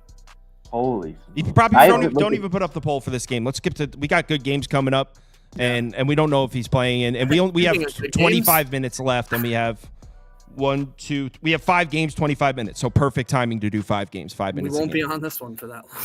Well, actually, I like Brad's like bet. this one? No, I like Brad's bet in this game.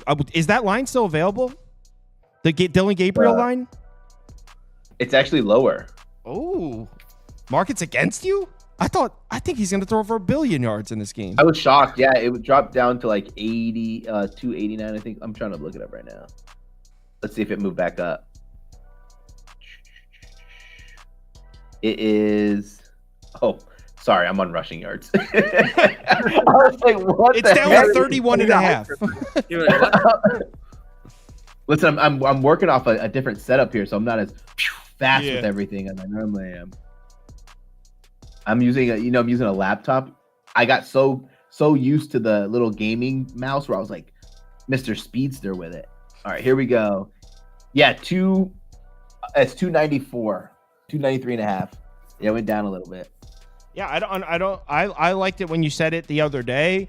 I think Oregon should destroy this team. And I know you're saying that's not really a hot take. It's 25 and a half. I kind of think we could throw out with what we saw from Oregon the first couple of games of the year. Yep. I think Dylan Gabriel's more talented than Bo Nix, and I think it gives Dan Lanning a little more flexibility as far as play calling. Not that he didn't do what he wanted to do with Bo Nix, but I think having the ability to throw the ball downfield with some accuracy. I don't want to make it sound like I'm saying Bo Nix is inaccurate, but it's not really in his arsenal. He's not the downfield thrower. Dylan Gabriel's big playability, and I think Oregon's going to score 50 points in this game, honestly. So I would say final score 53-13.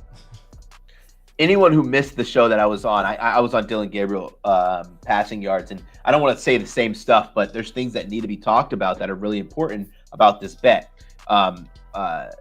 When you talk about, kind of what piggyback off what Kyle said, we talk about the difference between Nix and Gabriel. Nix short pass efficiency, not great long pass, deep ball efficiency. Dylan Gabriel, really good deep ball efficiency. He's the maverick, right? He's the guy you bring in that can take the lid off of defenses. That's why you bring in a Dylan Gabriel. I went with his passing over. Just from a numbers perspective, 127th in offensive success rate. Defense success rate against the pass for UCLA. They are 80th in EPA margin per drop back. This team stinks. And like I said on earlier in the week, is Oregon's going to use this as a chance to bludgeon them. They're going to try to bludgeon every opponent because they need their standings to be high. If they lose, win, they lose to Ohio State and don't make it to the Big 12 championship, Big 10 championship. All right, Andy, anything to add before we move on? No, I honestly, I'm with you I guys. know you passed. You passed on this one. Right? This game's gonna be ugly. I think Oregon's gonna win by 50.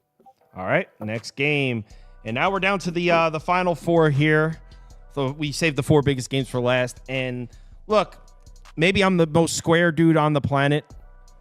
I'm a buyer on this Illinois team. I like Altmaier. I liked him last year. I think he's talented, and more importantly, well, maybe not more importantly, but what I like about him is, man, this kid doesn't get flustered. This kid goes on the road in these Big Ten games and makes throws. And it's not like I'm not just basing this off of what we saw last week in Nebraska. He was doing it last year too. In his Big 12 road games alone, he had 6 touchdowns, 2 interceptions, a nice passer rating. He's actually better on the road. So if there's a quarterback in the Big Ten that on the road in Happy Valley that I'm like, I still think he'll make plays. It's Altmaier. He rises up to these situations. I think he likes it. Nebraska's. It's not like Nebraska's defense looked absolutely terrible last week. Altmaier was piecing them up. He was making plays. They were also running the ball a little bit. 18's too many. And I know basic sports betting logic, right? Sports betting 101. Illinois pulls off the big upset last week. Public comes in heavy at Illinois plus the big number this week. So you bet Penn State, right? That's basic sports betting logic. I'm saying screw that. I like Altmaier. Penn State, how many times have we seen this elite dual-headed Penn State rushing attack? Average 3.8 yards per carry in a Big Ten game. They should dominate. We see it all the time. Look, just because Kotelnicki's there as the OC in Penn State doesn't mean I'm all of a sudden a buyer on Drew Aller as a Heisman Trophy candidate. I'm not. The 18's too many. It's not that I don't think Penn State wins the game. 18's too many. I think people are still sleeping on the Illinois team. Again, maybe I'm the most square dude alive. Dude, real quick, Doug Lane, thanks, man. Really appreciate the super chat. Appreciate the support. I'll root for the Buckeyes for you, bro. I just feel like this Illinois situation is going to be like what we see every year with these, and I call them random Big Ten teams. They win their first 3 games of the season. One of them is a mediocre win. Happened with Syracuse in the ACC. Happened with Indiana 2 years ago, or that was 3 years ago at this time. Or are they really that good? We don't know, right? I lean in Illinois here, but I'm just afraid of that scenario where, some of their wins get overblown, and James Franklin's really good at covering these big spreads, especially at home. Whiteout game, we have to factor that in. This offensive attack too, Izalar, did he take that next step? They're second in offensive success rate in draft back, which is really nice. I don't know. I don't know what to think about this team. I'm going to pass here. I just feel like they set this line at 19, and I just keep saying, like, just opens at 19 and a half, and I'm like, why is it so high? Yeah. Right? Like, is there something that I'm missing? Like, why is it so high? And maybe the smart logic is like, Brad, if you're saying that, you should just take Illinois. But I'm passing. Yeah, I was thinking the same thing last night with Virginia Tech. Like, why is it 17 and a half? But then I saw all the comments that are like, Virginia Tech doesn't even belong. It was like, oh, shit, people. So I'm on it. I'm on Illinois. Maybe by myself. Or actually, no, we're polling it over 60% Illinois. So I'm definitely not by myself. Andy? Yeah, thank you, Doug Lane. But did you see Kyle Monangai last night? How about that? We'll start. I'll start with just I will give you when we found that, like when we were writing the video, I think for the Nebraska game, we found that Luke Altmaier thing. He's much better, oddly, on the road in those Big Ten games. Against good defenses, too. But here's the thing. He's a gamer. Against good defenses, all right, they're not the level of sleep Penn on State, them, but also the environment. This is Penn State's whiteout. This is their I guess golden goose, whatever you want to say. They loved it. They talk about this game. They're insane about this shit. I don't know why. Penn State alumni, they love this stuff. Everybody loves it, and it's great. And they play really well in these games, so it's going to be a tough environment for Illinois. On top of that, Drew Aller won't make a mistake. He's got like 40 touchdown passes and like 4 picks in his career. Like, he's been amazing at just keeping the offense moving, just getting down the 5 yards per pass attempt? But it's worked. They've lost 2 games in the last 2 years, and they were to Ohio State and Michigan. So, like, it's worked. I think they'll get a lot done here. I do think there is a letdown for Illinois. They've had a couple of big wins in a row or in the last 3 weeks. And also, I think that the dual attack, like you said, hasn't necessarily been there as much as I thought or we all thought that they would. They haven't been able to run and throw the ball at the same time. I do think they're going to. Illinois is coming off a bit of a deceiving rushing defense game. Nebraska had 1.6 yards total in that game, but 50 yards off of sacks. It was actually 4.3 yards by running backs. That's a pretty decent running game. Penn State can do that. They have the quarterback to back that up because Dylan Raiola was throwing on Illinois too. So I think that there will be a dual attack here, and it'll get to him. Yeah, I think Penn State by 3 touchdowns is my way to go after it. Next game. I'm on the under all the way, and this was my favorite total of the day. I'm on the under. I got a 46.5. I think you could still get that if you look around. I think most places it's 45.5. 2 elite defenses against 2 offenses I don't trust at all. I know Louisville's offense looks great. They haven't played a single. I think the best defense they've played so far is Georgia Tech. Georgia Tech is not Notre Dame and South Bend, man. I mean, I think Tyler Shuck's in for a little bit of a wake-up call. We haven't really seen him pressured yet. We haven't really seen him flustered yet. The Irish pass rush is coming. I know that a lot of people are looking at the line saying, how is it 6.5? How is it 7? And I'm not saying you're wrong in thinking that. I just think that the Louisville offense that has looked so crisp is going to look ugly here. The under for me. I have this weird feeling Notre Dame's going to cover, but I wouldn't bet that because I don't think there's any numbers that really support it. I think both these offenses look really ugly, punt fest. I'm surprised that the total's this high, actually, at 46.5 with these 2 defenses. So, under. I lean under here as well. Also, like, this is a Notre Dame team who, even when they are in dropbacks, they're more likely to run the ball than throw the ball Right. with Riley Leonard. He's carried the ball at least 11 times in every single game. Listen, this shows you how much they expect Riley Leonard to run this game. His line opened at like 45.5 rushing. It's already up to 56 for a quarterback. 10 yards movement by a quarterback is absolutely insane. Louisville, Tyler Shock and Ja'Cory Brooks, the tandem has been pretty good. But for me, I just can't trust it. I lean under here. Just two teams that just aren't going to be efficient in scoring in this game. Listen, I like it. Listen, I'll give you a little tidbit. Take Riley Leonard to run for at least 80 yards in this game. 80? It's about like 80. Yep, it's about 8-0. It's about I think it's like plus 300, something like that. Plus 340 is what it is. Listen, he's ran for 100 plus yards in back-to-back games. Done it in 3 games so far this season.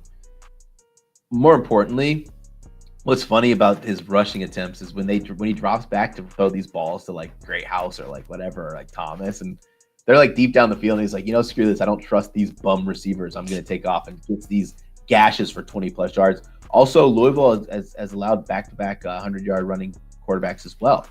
So it's worth a stab at that massive price. Riley Leonard over 80 plus rush yards at plus 340. That's a ballsy call right there. Andy, I know you're on Louisville. You think they win, actually. Yeah, I got Louisville at the number. I think it's 7. I think I waited until I got to 7. I think they can win, but I'll protect myself and say that I don't think Notre Dame, a team that runs the ball a lot, is going to be able to cover more than a field goal. I know I could say, like, oh, what happened in their one home game against Northern Illinois? Like, I'm not going to harp on that. They had a bad day. They rebounded pretty well the last couple of weeks, blowing out Purdue and then comfortably winning against Miami of Ohio. Like, now Louisville's been about as close to perfect as you can be up until their Georgia Tech game, but they had played nobody. They still looked solid enough in the Georgia Tech game that I think they can cover a field goal. They won this game last year, so that does scare me a little bit, the revenge angle. But again, Riley Leonard wasn't the quarterback there, and Notre Dame's got other things to worry about. The coach is kind of coaching for his job at this point. And Louisville's just been a really well-coached team and been underrated. I think they could be sneaky in the ACC here, so I'll take them to at least cover this one because I honestly think they might be the better team. So yeah. All right, next game. We got 2 left: Oklahoma State, Kansas State, and then the big one. So I know that Oklahoma State pulled the upset off last year, so people think Kansas State gets their revenge this year. And look, I think Kansas State might win the game, but I got this at 6. That's just way too big of a number. People are sleeping on Gundyville here. Kansas State's defense has my respect. That front 7 against the run, I've been talking about it since the offseason. Chris Kleiman has in the Kansas State team, they're branded as this like run and gun offense first type. That's the kind of teams they've had the last couple of years, but that's not the team this year. They play great defense against the run.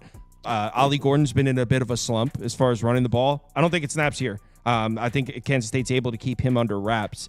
But I think the Kansas State secondary is going to get exposed a bit here. Kansas State has shown us you can throw the ball on them if you can keep your quarterback safe. Oklahoma State's been excellent in pass protection. They're actually 2nd in pass blocking grade, 1st in sack rate, 6th in pressure rate allowed. So Oklahoma State's been great in pass protection. Like I said, I think Kansas State's secondary gets exposed a little bit here. Kansas State runs a lot of man coverage. Bowman's been cooking on man coverage this year. So I like Bowman to have a bounce-back game. We just saw Bowman has his first real bad game since last season. I like him to bounce back and play really well here in the Little Apple, as they call it. On the other side, straight up, I think Kansas State's offense is a little bit exposed in terms of being one-dimensional. I don't think DC's respect Avery Johnson as a passer. Oklahoma State's defense isn't anything special. Kansas State's going to be able to run the ball on them, but I think when you have a one-dimensional offense, it makes the play calling on the defensive end a little bit easier. I think they could turn some of those 6s into 3s. So I got it at 6. I think this is the right side. I'm pretty sure most people are going to be on this side with me. I'm on a lot of square sides today, which I don't love, but I also don't really care. Pokes up. Kansas State wins on a game-winning field goal. This is a game where I've gone back and forth, and couldn't skin this cat. Neither of these teams cash in on their very successful drives. Turnovers or stalled drives happen to both teams. I think that Kansas State, take the ball out of Johnson's hands as much as he can. They run the crap out of Giddens. I was actually, when I was handicapping this game, I was like, oh, they're going to make Giddens rush prop like 16 and a half, 17 and a half for attempts. They made it 19 and a half.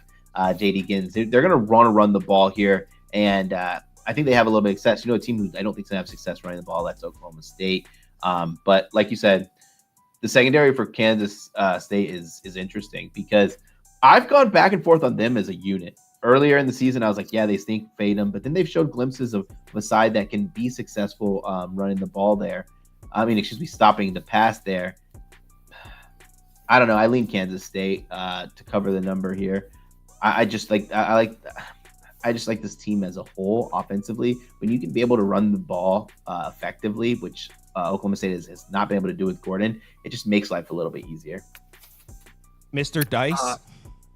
Mr. Dice, I have Oklahoma State. I don't love it. I will say this is probably my least favorite of the big games. Oklahoma State's been not what I thought. I thought they'd be running the ball all over the place. They're 130th in run frequency, and that's not necessarily for lack of wanting to. It's just been so unsuccessful that they just have to kind of abandon it. And I don't trust Alan Bowman at all. I've probably been his biggest hater, even though I don't necessarily think he's like that bad. He doesn't inspire me, and I think Oklahoma State can do better, and they just haven't necessarily. Kind of reminds me of the Arizona game a little bit for Kansas State. I think I wanted to be I liked Arizona. I wanted to be the smart guy. I think everybody wanted to be the smart guy. I think everybody wanted Arizona in that game, and they came out and laid an egg. I think when Kansas State doesn't make mistakes, which that's saying a lot because they make a ton of mistakes. Like the Arizona game, they didn't, and they won by 24. This time, if they can just not make mistakes, I think they're a better team than everybody they're going to see on their schedule. Because last week they outgained the hell out of BYU, but it was the 3 turnovers, it was the mistakes by Avery Johnson, it was the late first half mistakes that they made. And I don't necessarily think they're going to do that at home against Oklahoma State, who's not really that great at creating that type of chaos in games. I mean, we saw what Arkansas did to them. Arkansas was blowing them out at one point. They came back, but I don't think Kansas State's going to struggle like that if they have a lead. So I'll just take Oklahoma State, but I don't love it. All right, and now for the last game, and I'm going to let these guys talk because I have an Alabama fan on one side and a Georgia fan on the other. I'm on Georgia money line. He puts the hat on. I'm on Georgia money line, and all I'll say is this. I think the main question here, the look-ahead line for this game was Georgia minus 3.5. I don't know how we've seen enough to justify moving this line 2.5 points over a key number base. So Georgia money line for me. Go ahead. I don't care who goes first. Georgia's on the road, Andy. So why don't you bat lead off? Yeah, go first. I went first last time. I said this the other day. This is Georgia's specialty of regular season games. They just wake up when they have to, right? And they're coming off that game against Kentucky where everybody's kind of telling you they played awful, and their offense played pretty badly, but their defense did a good job. It's not like Kentucky was running all over them. They had 3.5 yards per carry. That's not a good rushing game. And then obviously Brock Vandagriff had 70 yards passing. So they didn't do anything through the air.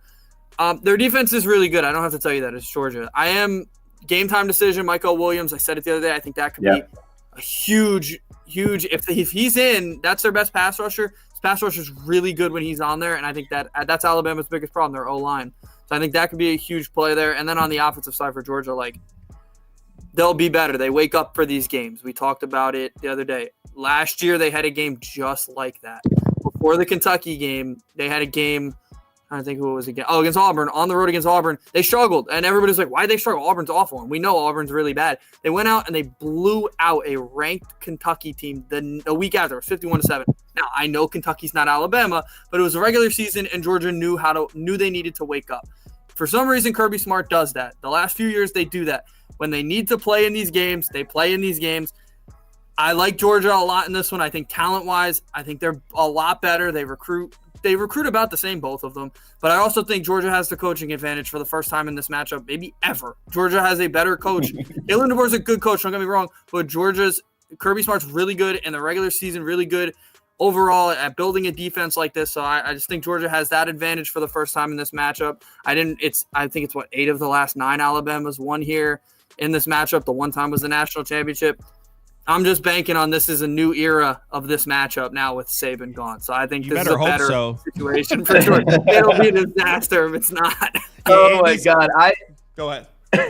I would be like, I feel like every Georgia fan is like, can we please just beat this damn team? Like, Alabama wins the game. First, let's talk about this thing you said about talent. 247 has Alabama number 1 in talent composite. Just to throw that out there, whether that you believe that or not. No, listen, let's talk about this game. Let's break it down. Home game. Game has turned into be an absolute zoo. Donald Trump's going to the game. They're telling fans to come in 3 hours before the game for extra security. They're shutting down tailgate spots, shutting down roads to get in. Kid Rock is going to the game. There's so much pressure on Alabama and just a bunch of celebrities of Alabama to perform here. This is their biggest recruiting weekend. They're using this as, hey, this is what happens at Alabama. You play these big, massive games where everyone wants to show up. Holy smokes, that's a lot of pressure.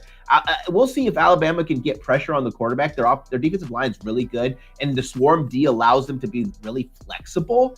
At the same time, I have to say that with caution because the Swarm D also lets them kind of have those gaps in the defensive line at times where they can get ran on. But Georgia hasn't had that much success running the ball, not to what I thought they would. Secondary really good for both teams. Let me give you a prop in this because I think I could just be complimentary of both sides and make a case for both sides here. Let me give you a prop. Play it to up to 50. Ryan Williams, running back, wide receiver for Alabama, over 46.5 receiving yards. He is dynamic. Alabama runs the ball right, but they run it to throw up the pass. They run the ball to set up the pass.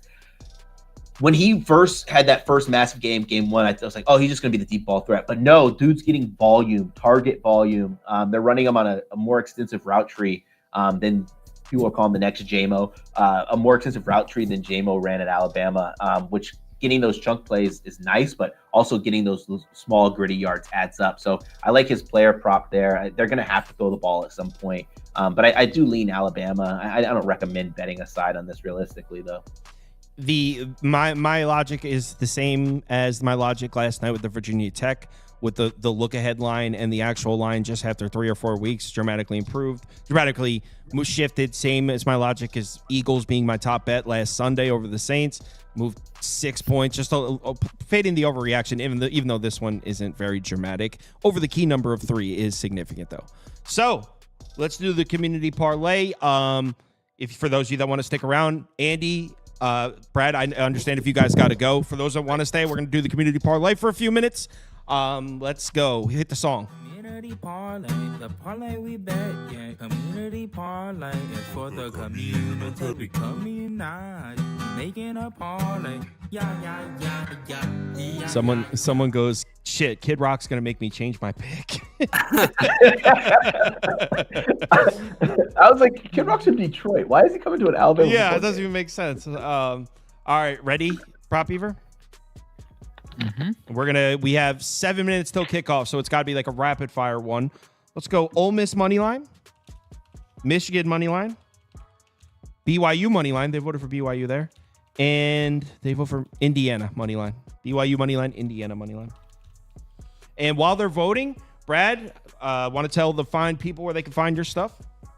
Yeah, you can find me on the old X at Mr. Brad Thomas, and 2 more spots, NBCsports.com. I have about 3 articles out a week there, sometimes a little bit more. And then go to Spotify, download Bet the Edge. Every Thursday morning, we have our college football betting show. Oh, it's on Thursday morning. All right. We got to add that. Let me set a reminder. We were literally just answering when's Brad's show on. About 7 a.m. Thursday morning, 7 a.m. All right, we got to add that to our rotation here in the office. All right, who won the first poll, Prop Beaver?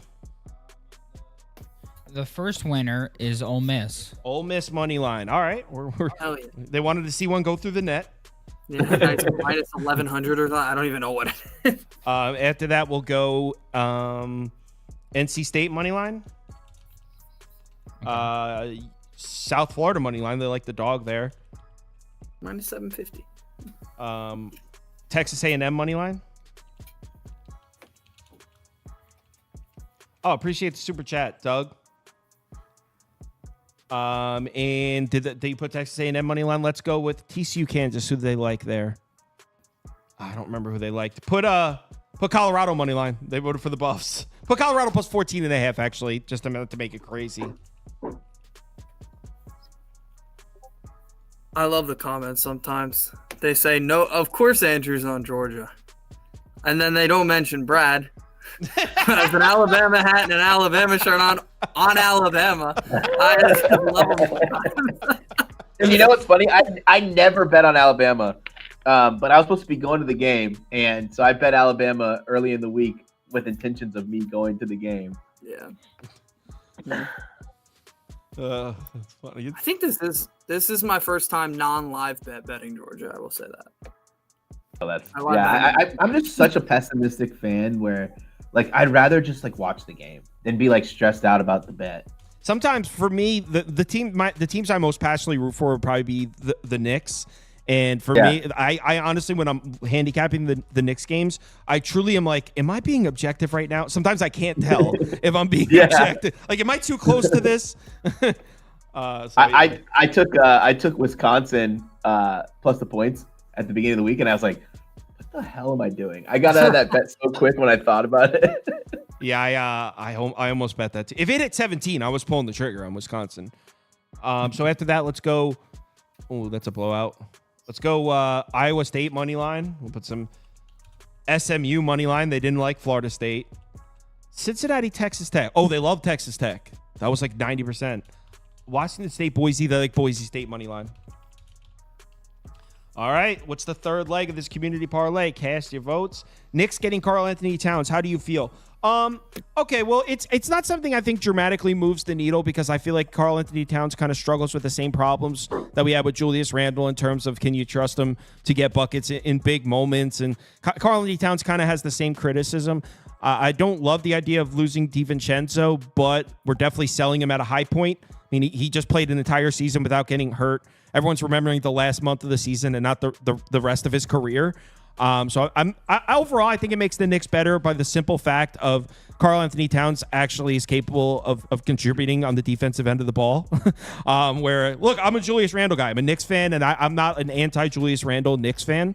I like what he brings to the team. He's a great rebounder. But on the defensive end, dude, the lack of effort sometimes was, to put it delicately, infuriating.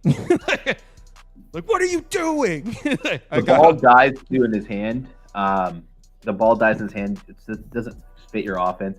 Similar both in defensive efficiency rating, which I thought was pretty interesting because I felt like I'd rather have Karl Anthony Towns defensively than Julius Randle. Me too. Maybe that's just me. I would too. The last Illinois plus 18. Louisville money line put. They voted for Louisville. Oh wow. Oklahoma State, Kansas. They liked Oklahoma State money line. And then give them who won that Georgia poll, Alabama or Georgia. I'm going to scroll up and look. Alabama, Georgia won. Georgia money line. So damn, the parlay's going to lose. No, that's if Georgia gets voted in.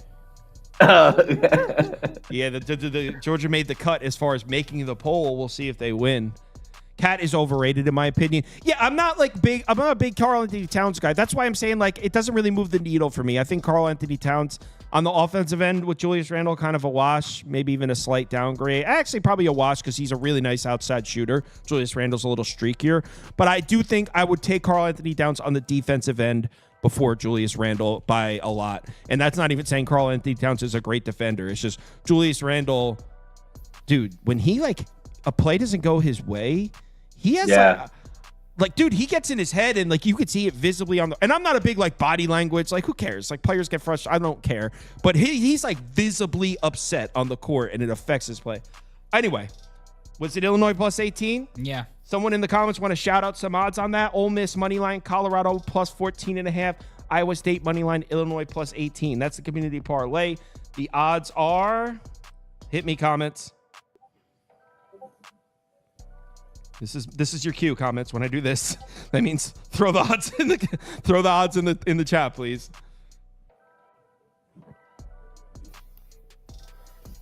Comments? All right. Hold on. Maybe I'll just do it. Maybe no one's. I think at this point everyone's watching on their smart TV, so no one's. Plus 400 says Scott Gallagher, and Scott seems like a reliable guy. Yeah, So he's plus a good 400 guy. estimated. So everyone, thanks for watching. A ton of people in here today. Brad, thanks for joining. Everyone enjoy your